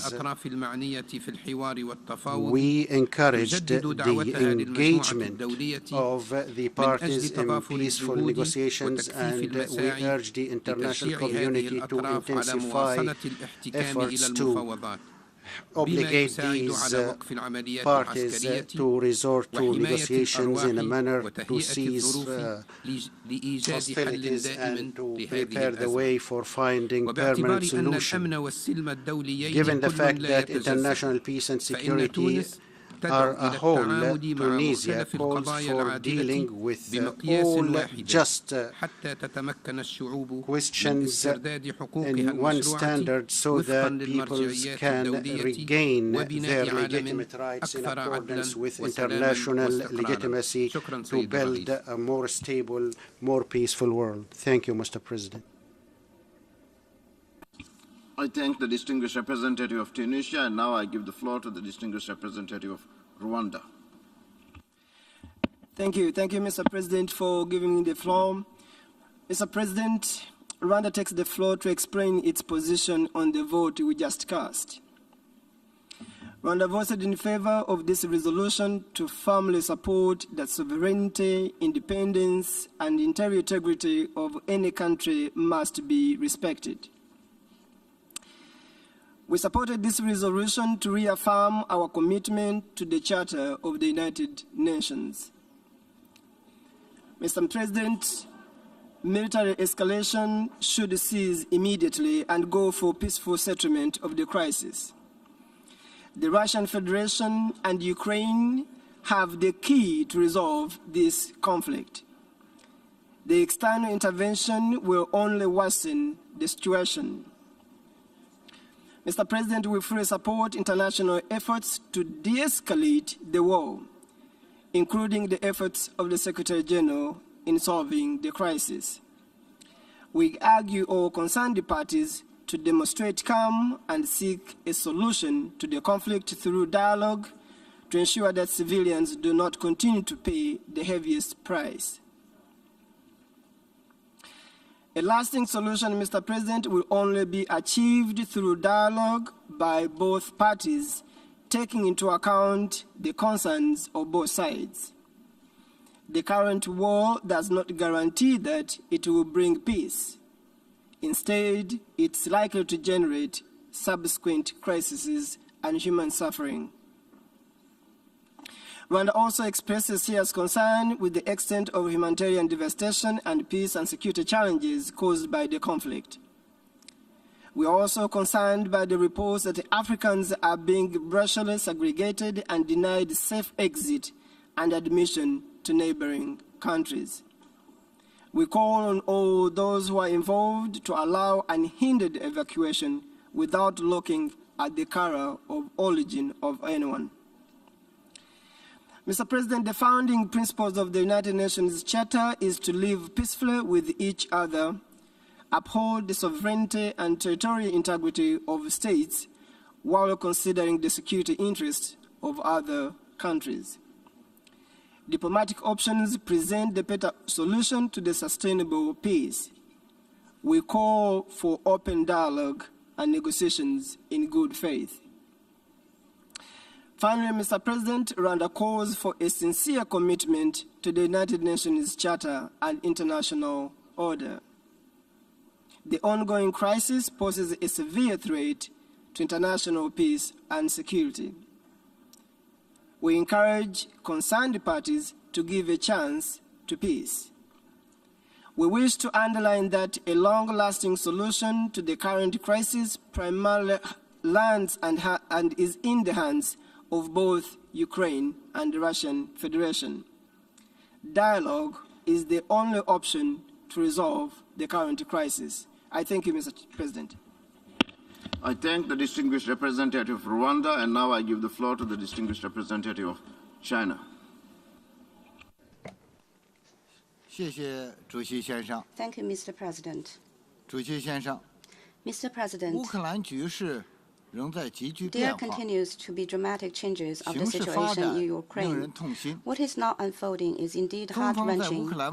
China's basic position on the Ukraine issue is consistent and unequivocal. We always believe that all countries' sovereignty and territorial integrity should be respected, and that international disputes should be resolved peacefully in accordance with the purposes and principles of the UN Charter. The top priority right now is to ease the situation on the ground as much as possible and prevent the situation from escalating or even getting out of control.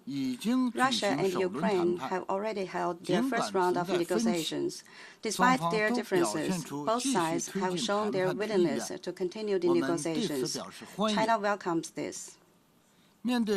Faced with the highly complex and sensitive situation, China once again calls on the international community to stick to the overall direction of a political settlement and foster an enabling atmosphere and conditions for direct dialogue and negotiations between the parties concerned. Mr. President, any action taken by the United Nations and the relevant parties should give priority to regional peace and stability and the universal security of all parties, and should play a positive role for de-escalation and diplomatic solutions. Regrettably, the draft resolution submitted to this emergency special session for vote has not undergone full consultations with the whole membership, nor does it take into full consideration the history and the complexity of the current crisis. It does not highlight the importance of the principle of indivisible security or the urgency of promoting political settlement and stepping up diplomatic efforts. These are not in line with China's consistent position. Therefore, we had no choice but to abstain in the voting. Mr. President, the final settlement of the Ukraine crisis requires abandoning the Cold War mentality, abandoning the logic of ensuring one's own security at the expense of others' security, and abandoning the approach of seeking regional security by expanding military blocs. It is important to give full attention and respect to the legitimate security concerns of all countries, and on that basis, conduct negotiations to put in place a balanced, effective, and sustainable European security mechanism. Blindly exerting pressure and imposing sanctions and creating division and confrontation will only further complicate the situation, result in a rapid spillover of the negative impact of the crisis, and affect even more countries. We call on the international community to take a responsible approach, promote the relevant parties to immediately return to the track of political settlement, and seek a comprehensive solution to the Ukraine issue through dialogue and consultation. China is ready to continue its constructive role in this regard. Thank you, Mr. President. I thank the distinguished representative of China. I give the floor to the distinguished representative, Sierra Leone.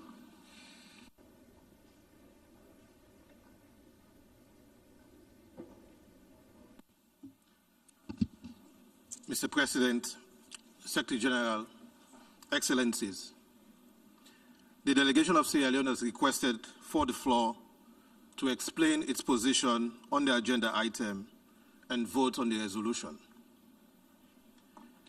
The government of Sierra Leone is gravely concerned about the regrettable, serious situation created in Ukraine with ramifications for regional and international peace and security. Sierra Leone also expresses serious concern over the growing refugee and humanitarian situation in and around Ukraine, and particularly the safety and well-being of Sierra Leonean students in Ukraine. In appreciating efforts to provide the necessary safety and refuge, it is important for all those fleeing the conflict to be treated equally and with dignity, without discrimination, whether on the basis of race or status. A blanket denial is not the answer, nor representative of the values we seek to protect. Mr. President, Sierra Leone voted in favor of the resolution based on our fundamental belief in the sanctity of the United Nations Charter, its principles, and the purposes of the organization. Our vote today is not a selective application of our fundamental belief in the principles of sovereign equality of all UN member states, the territorial integrity or political independence of member states, non-interference, and the peaceful settlement of dispute. Our vote today is not to absolve the actions and inactions of the United Nations, particularly in addressing peace and security questions in Africa. While we believe that the United Nations must be consistent in the application of its charter and in pursuit of its purposes, resorting to the threat or use of force and the violation of the territorial integrity of any member state inconsistent with the charter must be rejected. Sierra Leone accordingly calls for the full respect of the national sovereignty and territorial integrity of Ukraine within its internationally recognized borders. We also call for the immediate cessation of hostilities, and in this regard, we welcome the commencement of ceasefire talks, and we urge for the continuation of the talks in a meaningful way. Finally, we also urge for good faith diplomatic efforts to resolve the conflict. I thank you. I thank the distinguished representative of Sierra Leone, and now I give the floor to the distinguished representative of Thailand. Mr. President, Thailand has carefully considered the draft and voted in support of the resolution because of the overriding importance that Thailand attaches to the principles enshrined in the United Nations Charter and those of international law, in particular, respect for sovereignty, territorial integrity, and the non-use of force against states. Our support of the resolution also underlines our deep concerns for the plight of affected civilians and the humanitarian consequences of the hostilities and violence in the area. In this regard, we call on all parties to fully comply with their obligations under international humanitarian law. We are also concerned with the potential longer-term consequences on the rules-based international order and renew our call towards peace and for all parties to enhance dialogue through various means to truly realize a peaceful settlement of the situation. Thank you. I thank the distinguished representative of Thailand, and now I give the floor to the distinguished representative of Brazil.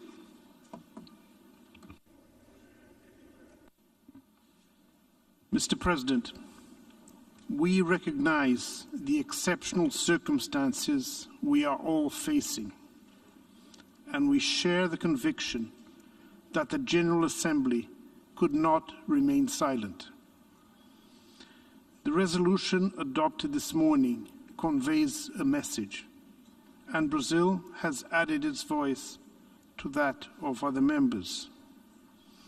The adoption of this resolution by the General Assembly shows the unwavering commitment of the international community to upholding the core principles upon which the UN is built. We are appreciative of the attention given in different paragraphs of the text to the critical need to monitor and alleviate the humanitarian situation on the ground.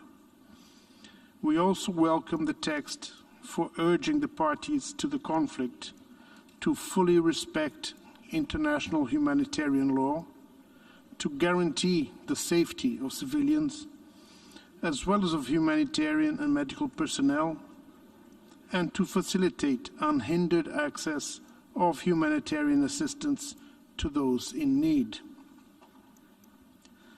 The resolution as adopted, however, does not go far enough in underscoring that the cessation of hostilities is only a first step to achieve peace. Sustainable peace needs additional steps. In this respect, it is regrettable that the supportive role of the United Nations, that the United Nations can and should play, has been left by the wayside in the eagerness to point fingers. Yes, the resolution is a call for peace by the international community, but peace requires more than the silence of guns and the withdrawal of troops.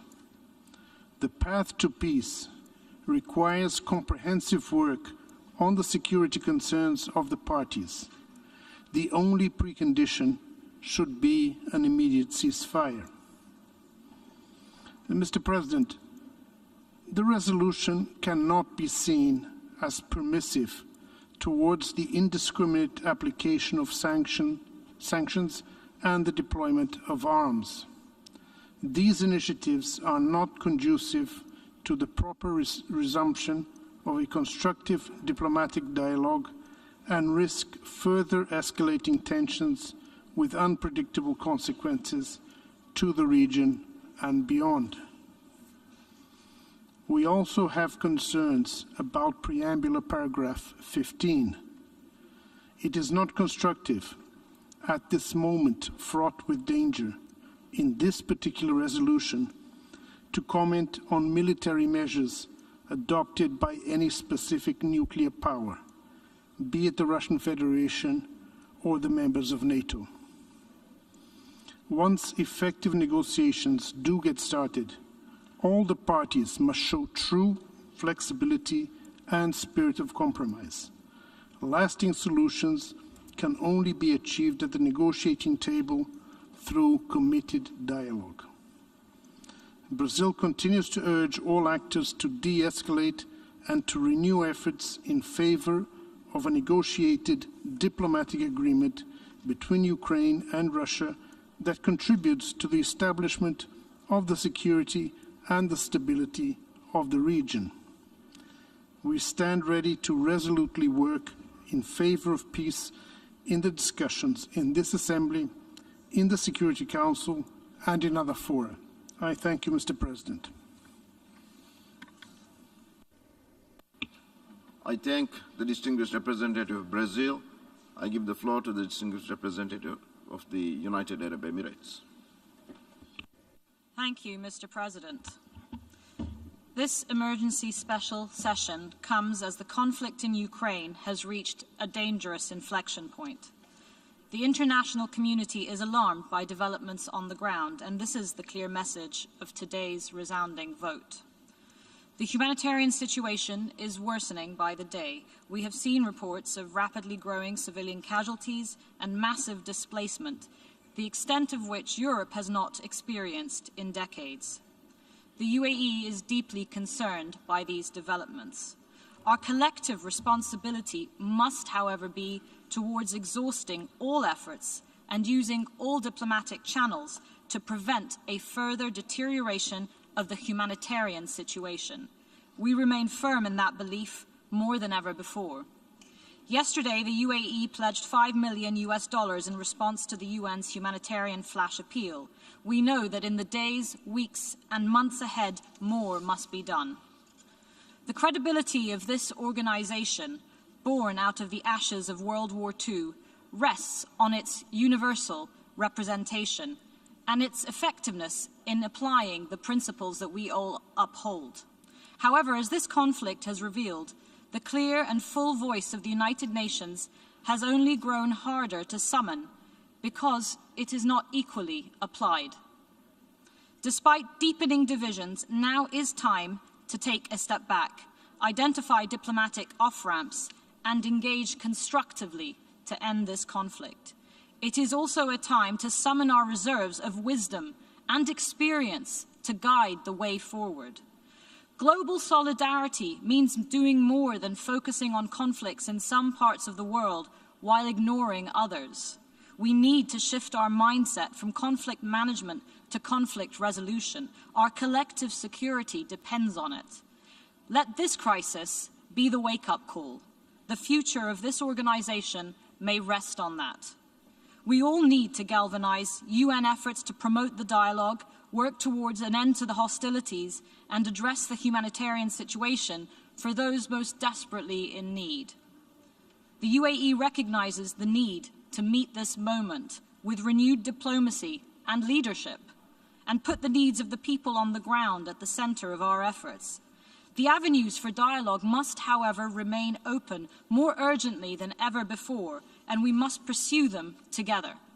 Mr. President, right now we recognize that this resolution adopted here today is a necessary signal of where we need to be going.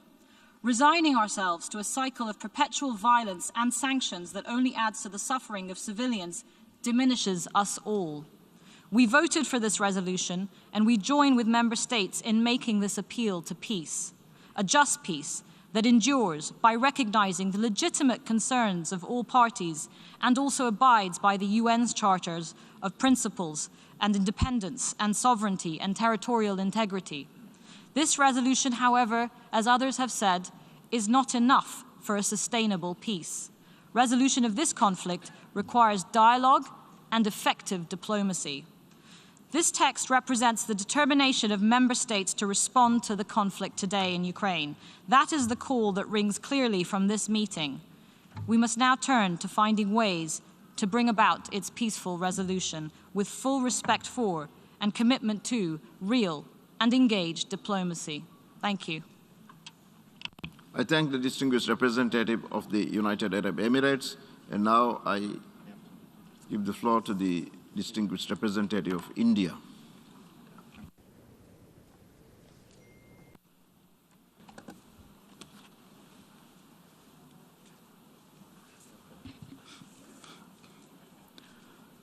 Thank you, Mr. President. India has been deeply concerned over the rapidly deteriorating situation in Ukraine and the ensuing humanitarian crisis. An Indian national was tragically killed in Kharkiv yesterday due to the ongoing hostilities. We express our deepest condolences to his family and to that of each and every innocent civilian who has lost his or her life in this conflict. We demand safe and uninterrupted passage for all Indian nationals, including our students who are still stranded in Ukraine, particularly from Kharkiv and other cities in the conflict zones. Many member states share this concern. We have reiterated this demand to both the Russian Federation and Ukraine. This remains our foremost priority. Ensuring the well-being and safety of our citizens is the basic duty of every government. We have therefore instituted special flights to bring back Indians home from conflict zones. My government has deployed senior ministers as special envoys to countries neighboring Ukraine to facilitate evacuation. We thank all neighboring countries of Ukraine for opening their borders and extending all facilities to our embassies at this time. India has already dispatched humanitarian assistance to Ukraine. This includes medicines, medical equipment, and other relief material. We are sending more such tranches in the coming days. India supports the international community's call for an immediate ceasefire. We also support safe humanitarian access to conflict zones. We remain firm in our conviction that differences can only be resolved through dialogue and diplomacy. Prime Minister Modi has unequivocally conveyed this in his discussions with world leaders, including of the Russian Federation and Ukraine. He underscored the urgent imperative for humanitarian access and movement of stranded civilians. We therefore sincerely hope that the second round of talks between the Russian Federation and Ukraine will lead to a positive outcome.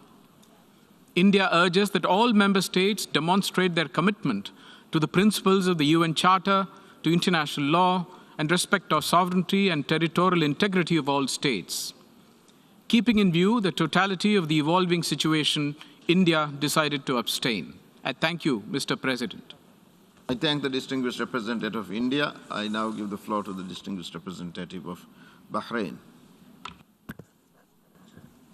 شكرا سيد الرئيس. لقد صوتت بلادي Thank you, President. لصالح القرار المتضمن في الوثيقة We voted in favor A/ES-11/L1 انطلاقا من إيمانها الثابت بمبادئ ميثاق الأمم المتحدة والقانون الدولي، لا سيما مبادئ حسن الجوار وحل النزاعات بالطرق السلمية واحترام السيادة peaceful resolution of والاستقلال conflicts, but والسلام also the الإقليمية لجميع of الدول. respect for the independence وتؤكد and territorial مملكة integrity of البحرين all countries.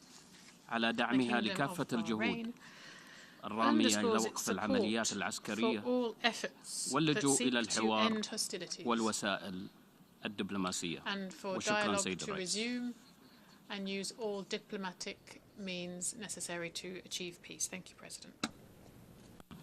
I thank the distinguished representative of Bahrain, and now I give the floor to the distinguished representative of Eritrea.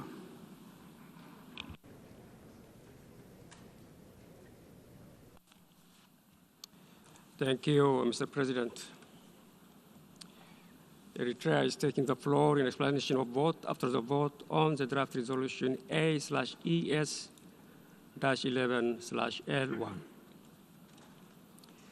Eritrea firmly believes that respect for sovereignty, territorial integrity, and political independence, as enshrined in the United Nations Charter, are sacrosanct principles and should be respected by everyone at all times for the attainment of sustainable world peace.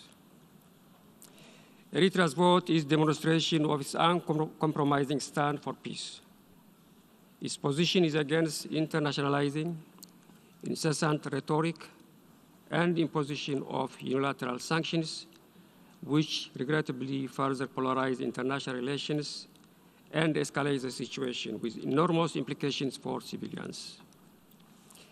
Instead, we have consistently opted for world regions to be given the needed space and solidarity to address political problems. The situation between Russia and Ukraine raises serious concern with political, economic, and security ramifications for Europe and the rest of the world. It requires immediate resolution by giving more chance to diplomacy. We hope that the ongoing talks between the two parties on the Belarusian border yields a quick and acceptable agreement to stop the war and pave a foundation for peace in the region. Eritrea opposes all forms of unilateral sanctions as illegal and counterproductive. Eritrea, as a country that has been subjected to such measures by the West for 2 decades, including new sets of unilateral measures, understands that sanctions do not resolve problems of peace and security. On the contrary, they only hurt innocent people and undermine the road to peace. It will be remiss if I don't address disturbing reports that African citizens living in Ukraine are facing difficulties to cross the borders. We call on all countries to facilitate safe passage to people fleeing for safety regardless of their racial identity. Let me conclude, Mr. President, by reiterating that, that Eritrea would like to see that the windows for diplomacy remain open. We are confident of the ability of the parties to resolve their differences and reach an outcome that meets the interests and concern of all. We hope that the international community constructively supports the parties in their search for sustainable peace. I thank you, Mr. President. I thank the distinguished representative of Eritrea, and now I give the floor to the distinguished representative of Islamic Republic of Iran. Bismillah ar-Rahman ar-Rahim. Mr. President, the Islamic Republic of Iran is following the ongoing conflict between Russia and Ukraine with grave concern. We reiterate our principled position regarding the need for peaceful settlement of disputes in accordance with international law and underline the need for full respect by all parties for the well-established provisions of the United Nations Charter, international law, including international humanitarian law. We emphasize that the sovereignty and territorial integrity of all states must be fully respected, and the safety and security of all civilians must be guaranteed. In order to find long-term and sustainable solutions to such crises, it is necessary to address their root causes. We note that the current complexities in the fragile region of Eastern Europe have been exacerbated by the provocative actions and decisions of the US and NATO. The security concerns of Russia must be respected. Wars and destructions inflicted on civilian lives and infrastructures are not acceptable, wherever they occur. The Islamic Republic of Iran calls for urgent cessation of hostilities and the escalation of tensions in the current conflict. In this regard, Iran underlines the essentiality of dialogue to address issues of concerns to all sides, leading to long-term results. The UN must always avoid double standards, particularly when it's considering issues related to the maintenance of international peace and security. It is unfortunate to note that the UN, in particular the Security Council, has at times neglected this principle, which has undermined its credibility. A case in point is the Security Council's handling of the conflict in Yemen. Mr. President, we believe that the text of the resolution before the General Assembly lacks impartiality and realistic mechanisms for resolving the crisis through peaceful means. Furthermore, not all member states of the UN were given the opportunity to engage in negotiations on the text of the resolution. It should be emphasized that the General Assembly is not in a position to determine the existence of an act of aggression because, in addition to Article 39 of the Charter, GA Resolution 3314 of 14 December 1974 calls on the Security Council to determine the existence of an act of aggression. Moreover, convening the emergency special session based on the General Assembly Resolution 377A shall not be considered as the end of the dialogue. My government continues to call for a comprehensive, peaceful, and sustained resolution to the current conflict, including an immediate ceasefire and a start of the dialogue, as well as provision of humanitarian assistance to the people in need. For the above-mentioned reasons, my delegation abstained from voting on the resolution. I thank you, Mr. President. I thank the distinguished representative of the Islamic Republic of Iran, and now I give the floor to the distinguished representative of Egypt. شكرا سيد الرئيس. تود مصر أن تؤكد على النقاط التالية اتصالا بالقرار الذي تم اعتماده للتو وصوتت مصر لصالحه انطلاقا من إيمانها الراسخ بقواعد القانون الدولي ومبادئ ومقاصد ميثاق الأمم المتحدة. واحد، إن البحث عن حل سياسي سريع لإنهاء الأزمة عبر الحوار وبالطرق السلمية ومن خلال دبلوماسية نشطة يجب أن يظل نصب أعيننا جميعا والهدف الأساسي للمجتمع الدولي بأسره في التعامل مع الأزمة الراهنة، ومن ثم يتعين إتاحة الحيز السياسي الكفيل بتحقيق ذلك الهدف الأساسي. اثنين، تؤكد مصر أنه لا ينبغي أن يتم غض الطرف عن بحث جذور ومسببات الأزمة الراهنة والتعامل معها بما يضمن نزع فتيل الأزمة وتحقيق الأمن والاستقرار. ثلاثة، ترفض مصر منهج توظيف العقوبات الاقتصادية خارج إطار آليات النظام الدولي متعدد الأطراف من منطلق التجارب السابقة والتي كان لها آثارها الإنسانية السلبية البالغة وما أفضت إليه من تفاقم معاناة المدنيين طوال العقود الماضية. من الواجب أن تتحلى كل الأطراف بالمسؤولية الواجبة لضمان تدفق المساعدات الإنسانية لكل محتاج دون أي تمييز، مع كفالة مرور المقيمين الأجانب بانسيابية عبر الحدود، حيث وردت بعض التقارير عن معاملات تمييزية. 5. تجدد مصر التحذير من مغبة الآثار الاقتصادية والاجتماعية للأزمة الراهنة على الاقتصاد العالمي برمته، والذي ما زال يعاني من تداعيات الجائحة، ولعل الاضطراب المتزايد في سلاسل الإمداد وحركة الطيران الدولي لأبلغ دليل على ذلك. 6. إن فاعلية ومصداقية قدرة آليات العمل الدولي متعدد الأطراف في مواجهة التحديات والأزمات المتلاحقة إنما يعتمد على تناول كافة الأزمات الدولية وفقا لمعايير واحدة وثابتة متسقة مع مبادئ الميثاق ومقاصده دون أن تمر عقود يتم خلالها تكريس الأمر الواقع والمعاناة الإنسانية. Sufferings for decades, and thank you. I thank the distinguished representative of Egypt, and now I give the floor to the distinguished representative of Algeria. Thank you, Mr. President. I would like to deliver the explanation of vote of my country, Algeria.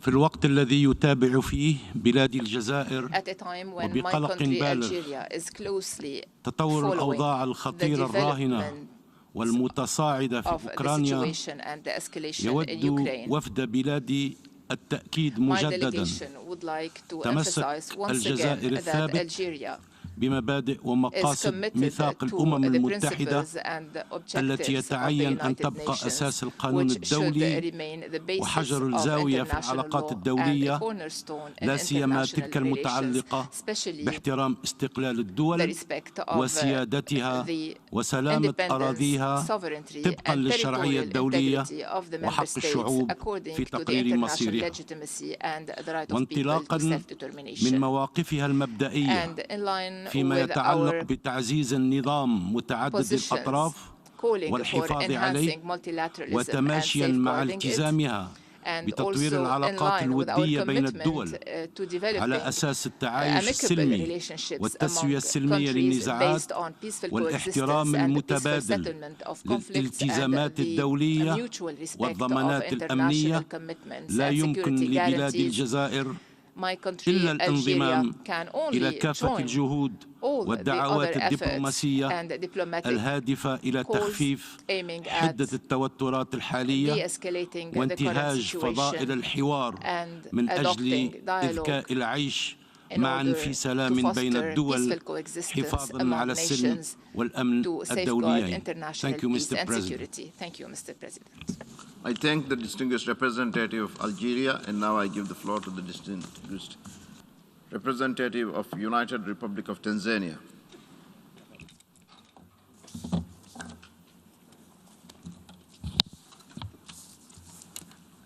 Mr. President, the United Republic of Tanzania has decided to abstain this resolution as a matter of principle and in defense of the UN Charter. Fundamentally, this decision resulted from our inability to amend or make reservations to some provisions in the resolution. We were convinced that there was a need to adjust the draft resolution. The United Republic of Tanzania believes that diplomacy is the best way to end this conflict. To this end, we appeal to all parties to the dispute to uphold human rights and their obligations under international law and humanitarian law to de-escalate the conflict and give peace a chance. I thank you. I thank the distinguished representative of the United Republic of Tanzania, and now I give the floor to the distinguished representative of South Africa.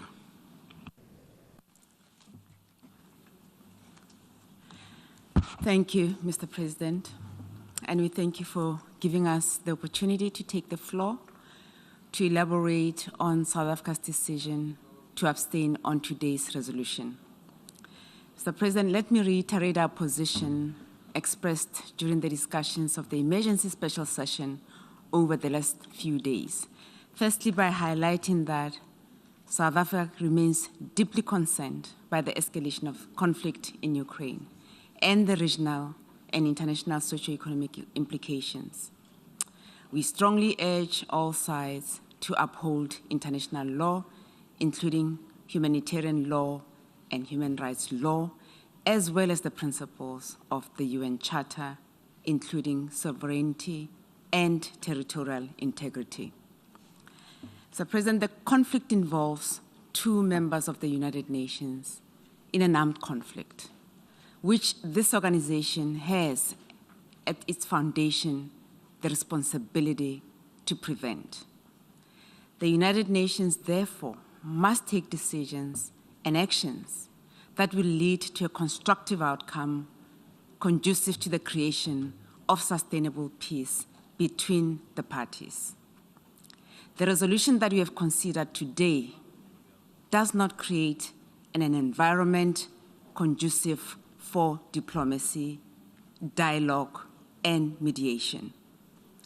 While we agree with and support the efforts taken by member states to bring to the attention of the international community the situation in Ukraine, South Africa feels that greater attention should have been paid to bringing the sides closer to dialogue.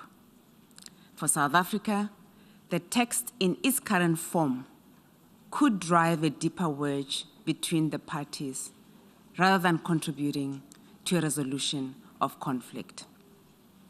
The resolution should have welcomed the commencement of negotiations between the parties. Additionally, the role of the Security Council, as well as the good offices of the UN Secretary General, could have been given more prominence in the resolution.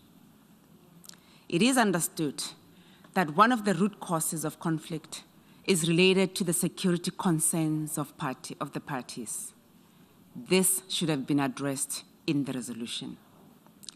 Even though this emergency special session of the General Assembly is being held after the failure of the Security Council to address the matter, we believe that the Security Council should still be urged to play its role as mandated by the Charter to maintain international peace and security. South Africa believes that the UN, especially in the context of emergency special sessions, whose nature and significance speak to the gravity of the issues we bring before the international community, should be used as a platform to build bridges, address the divergence of views, provide recommendation and support for the parties to engage with a spirit of compromise, while de-escalating tensions, committing to the cessation of hostilities, and building trust and confidence. Unfortunately, the text before us did not do that. South Africa will have also preferred an open and transparent process to negotiate the resolution today. This would have allowed all of us, as equal members of the Assembly, to present our views and ideally reach a level of understanding before the text was tabled. As member states of the organization committed to global peace and development, we must continue to work together to promote peace. Gestures that merely create the impression of promoting peace without meaningful action will not assist. I thank you, Mr. President. I thank the distinguished representative of South Africa, and now I give the floor to the distinguished representative of Lebanon.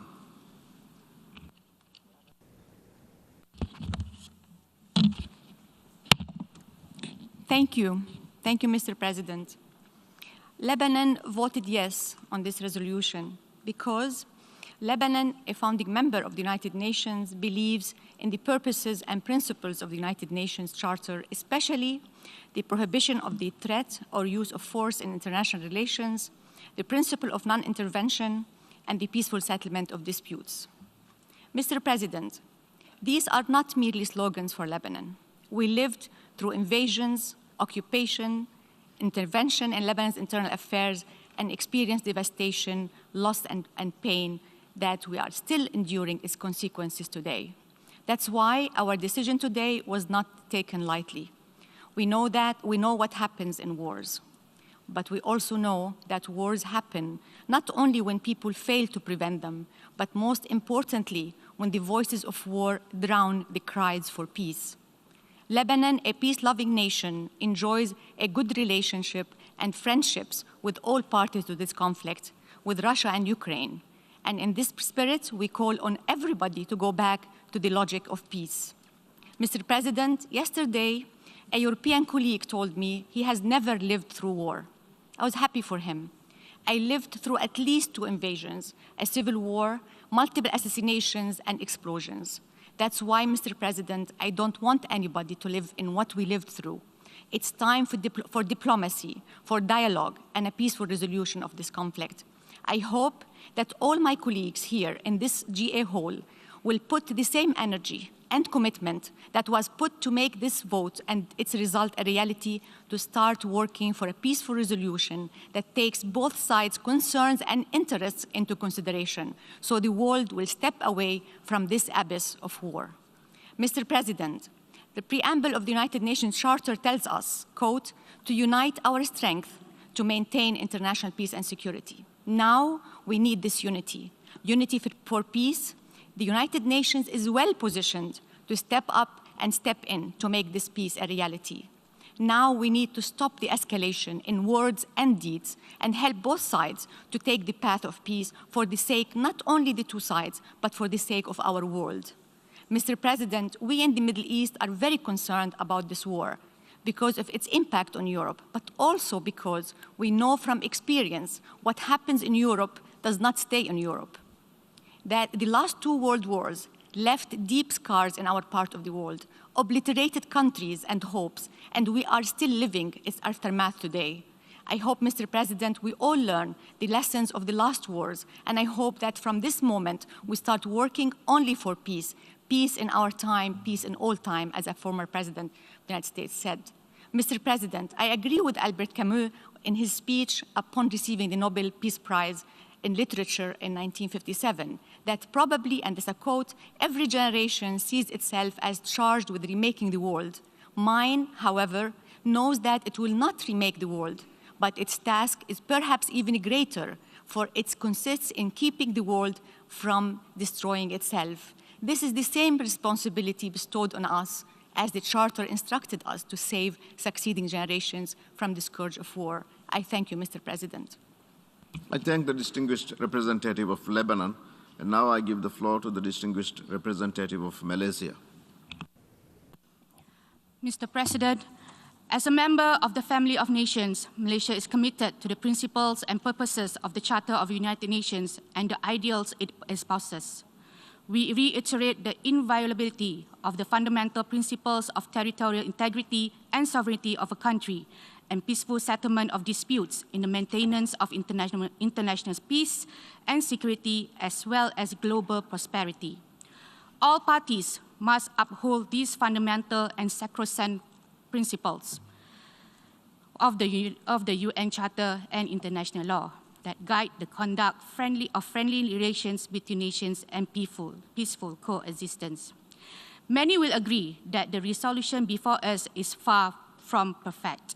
While my delegation continues to have concerns with some of the language contained in the resolution, Malaysia voted in favor of it as a matter of principle and out of our strong conviction of the aforementioned principles. Mr. President, Malaysia values its strong and close relation with Ukraine and Russia. We believe the differences and legitimate security concerns of both parties, given the complex geopolitical context, must be addressed through dialogue and peaceful means in accordance with the principles of the UN Charter and rule of law. In this context, we welcome the direct talks held between Russia and Ukraine in Belarus and urge both sides to continue on the peaceful path to prevent further loss of life and destruction. From the vivid discussion at this emergency special session, what stood out glaringly to us as was an overwhelming desire for the current conflict to be peacefully resolved. The General Assembly has spoken with a clear and fervent voice on the matter today. Now, more than ever, the Security Council has to live up to its primary responsibility as the custodian of international peace and security. Malaysia calls on the Security Council to spare no effort in resolving this conflict. Mr. President, the future of humanity is at a precipice. Humanity must prevail, and peace is the only answer. Thank you. I thank the distinguished representative of Malaysia. Now I give the floor to the distinguished representative of Nepal.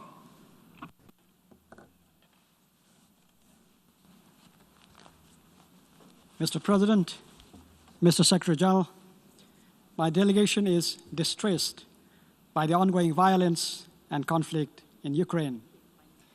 Conflict anywhere inflicts stress everywhere. Nepal is a peace-loving country, as its soil is consecrated by the birth of Lord Buddha, an apostle of peace. For us, values of peace, harmony, and peaceful coexistence are our way of life, so they are supremely precious. Norms of world peace, respect for sovereignty, territorial integrity, and non-aggression as enshrined in the UN Charter are the fundamentals of our foreign policy. The use of force against Ukraine goes contrary to these values and principles. Nepal opposes this violation of international law and the principles of UN Charter. Mr. President, there is no alternative to diplomacy and dialogue, to building peace and sustaining it. Nepal welcomes the second round of talk between Russia and Ukraine. We urge both sides to continue the dialogue with utmost sincerity and integrity to resolve this conflict peacefully and find a lasting political solution for their enduring peace and peace for the Europe. Based on Nepal's principled position on the inviolability of sovereignty, territorial integrity, and political independence of any state under international law, rules-based international order, and United Nations Charter, my delegation has voted yes on the draft resolution. I thank the distinguished representative of Nepal, and now I give the floor to the distinguished representative of Iraq.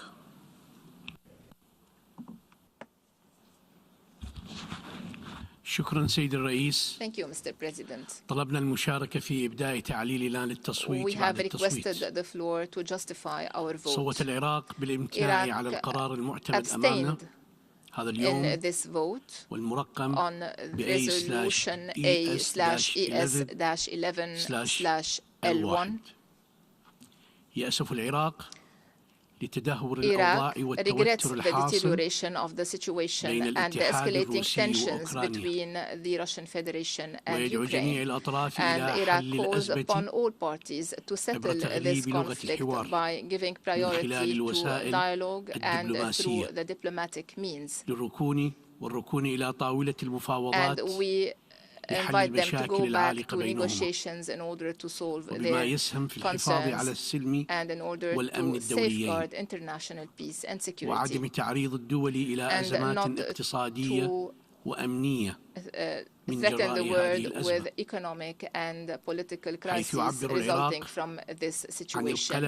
Iraq expresses its grave concern over the possibility for the terrorists of exploiting this crisis and the expected division in the international community. This would hinder the international efforts and our joint endeavors aiming at preventing terrorism and violent extremism. Iraq has decided to abstain because of our historical background in Iraq and because of our sufferings resulting from the continuing wars against our peoples. Iraq, and in principle, does not support wars as a settlement mechanism.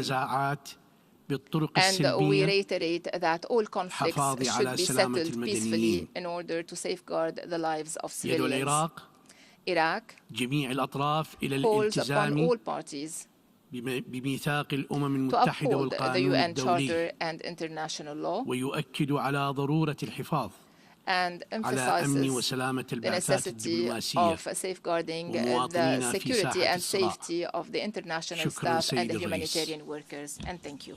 I thank the distinguished representative of Iraq, and now I give the floor to the distinguished representative of Jordan.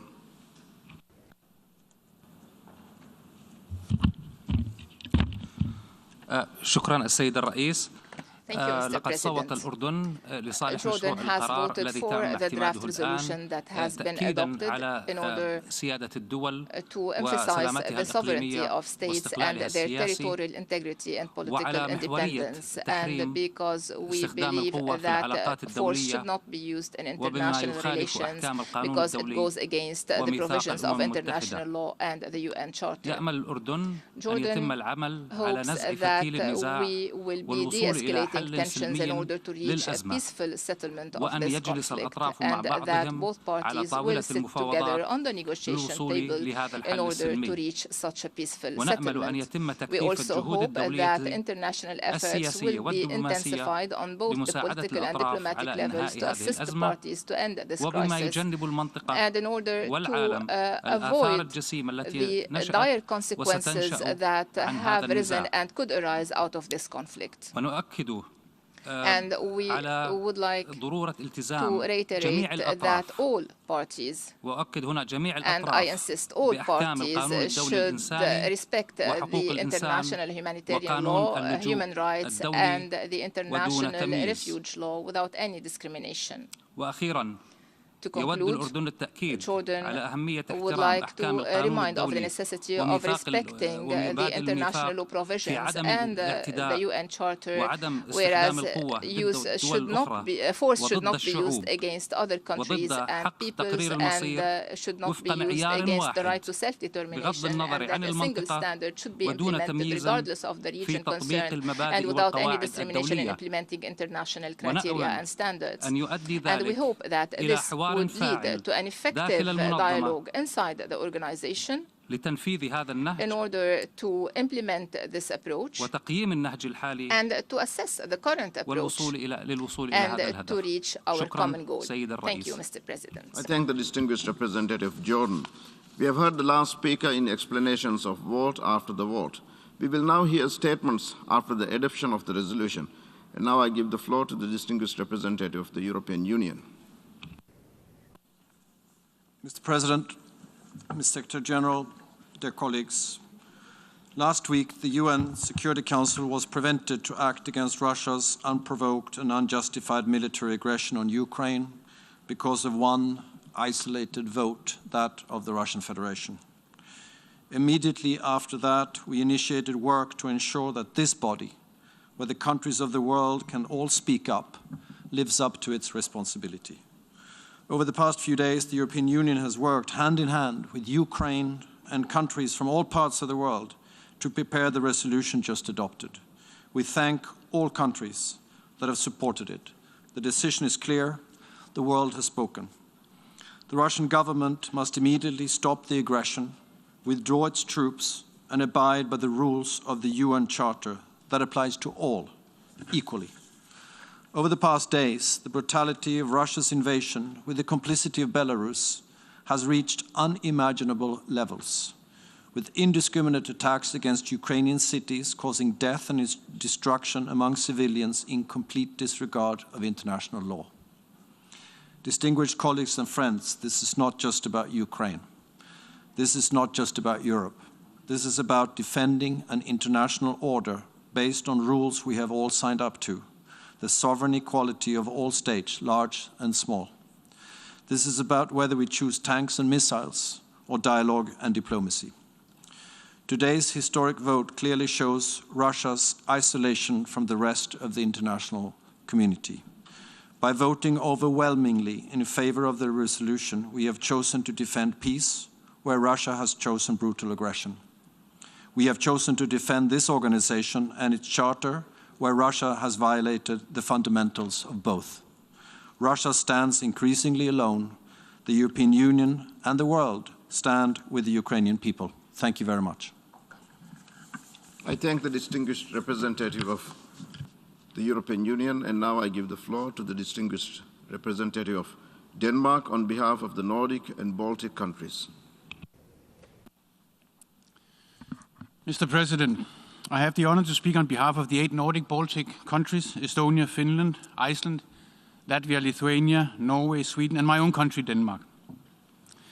Mr. President, from all corners of the world we have come together to send a resounding yes to uphold international law and the UN Charter, a resounding yes to the principle of the sovereign equality of all UN member states, a resounding yes to the need to respect the territorial integrity, sovereignty, and political independence of all UN member states.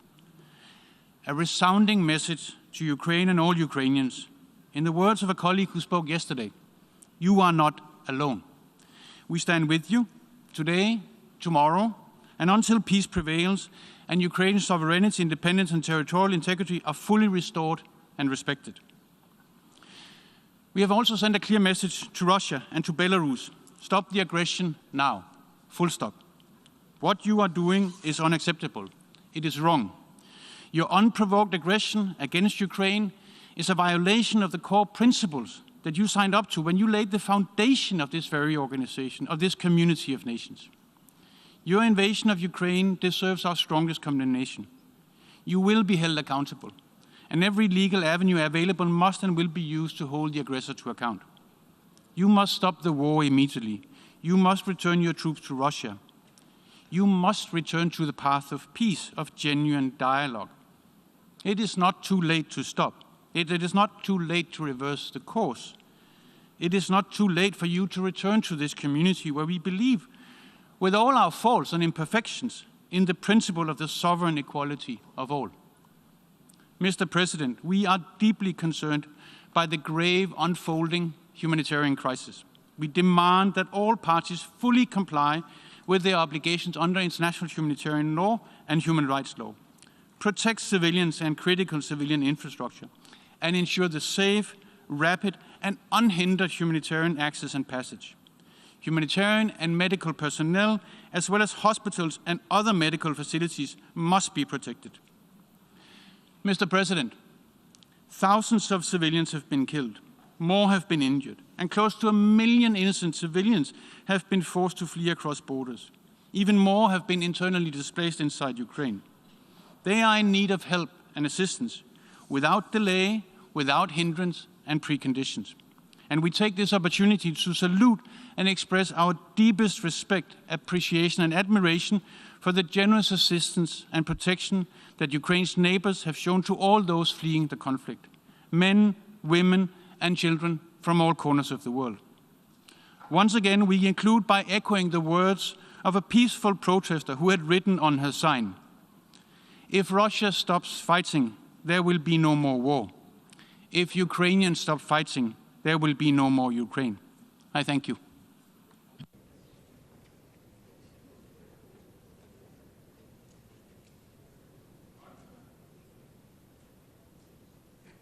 I thank the distinguished representative of Denmark.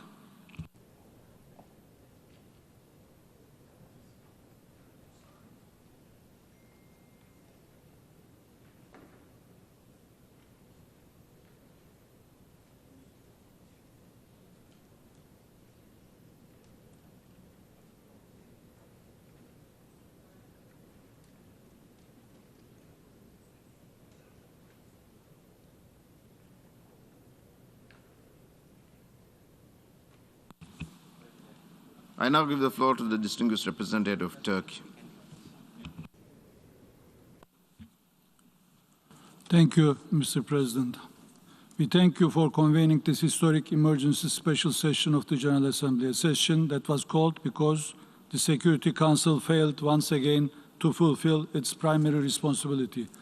A session that was convened due to the unjustified, illegal, and illegitimate act of aggression against a founding member of the United Nations by a permanent member of the very organ entrusted by the entire membership with preserving peace and security. A session that was held as a result of the use of veto power by the very member that's perpetrating the aggression. Mr. President, we are obliged to reiterate Russia's ongoing military offensive against Ukraine blatantly violates the fundamental rules of international law and the principles on which this august organization was founded. Rules and principles that aim to prevent wars and protect mankind from disastrous consequences. Consequences that we are unfortunately witnessing in and around Ukraine due to Russia's attacks. The international community could not have been as spectators to such an act of aggression. I am proud that as of today, it is not. With today's resolution, the United Nations emphasizes loud and clear that it stands against egregious violations of the independence, sovereignty, territorial integrity, and political unity of fellow member states. The membership is committed to preserving the letter and spirit of the fundamental constitutional document of our organization, the Charter. By adopting this resolution, the most democratic institution of the multilateral system, denounces in the strongest possible terms Russia's aggression against Ukraine. We applaud the member states who contributed to the collective endeavor that culminated in today's outcome. You have stood firm in upholding full respect for the UN Charter and preserving the rules-based international order. We hope and trust that the calls and demands in this historic resolution will not fall on deaf ears. This body must follow through with its decision. Once again, we call on Russia to hear the demands of the global community and heed its own people's pleas to stop its military operations, withdraw all its forces from Ukraine, reverse its decision regarding the areas of Donetsk and Luhansk regions of Ukraine and its annexation of Crimea, and return to diplomacy and dialogue without delay. We also reiterate our call for an immediate humanitarian pause. The peoples of the world hold their breath and wait with hope to see the march to the precipice halt. It is still not too late to go back to the negotiating table with serious engagement. Mr. President, as a neighbor and friend of both the Russian and the Ukrainian people, Turkey stands ready to facilitate the peaceful settlement of the conflict. Thank you, Mr. President. I thank the distinguished representative of Turkey. We still have 9 more countries member states who wish to speak. Therefore, we have heard the last speaker in statements after adoption. For this meeting, we shall hear the remaining speakers this afternoon in this hall at 3 p.m. The meeting is adjourned.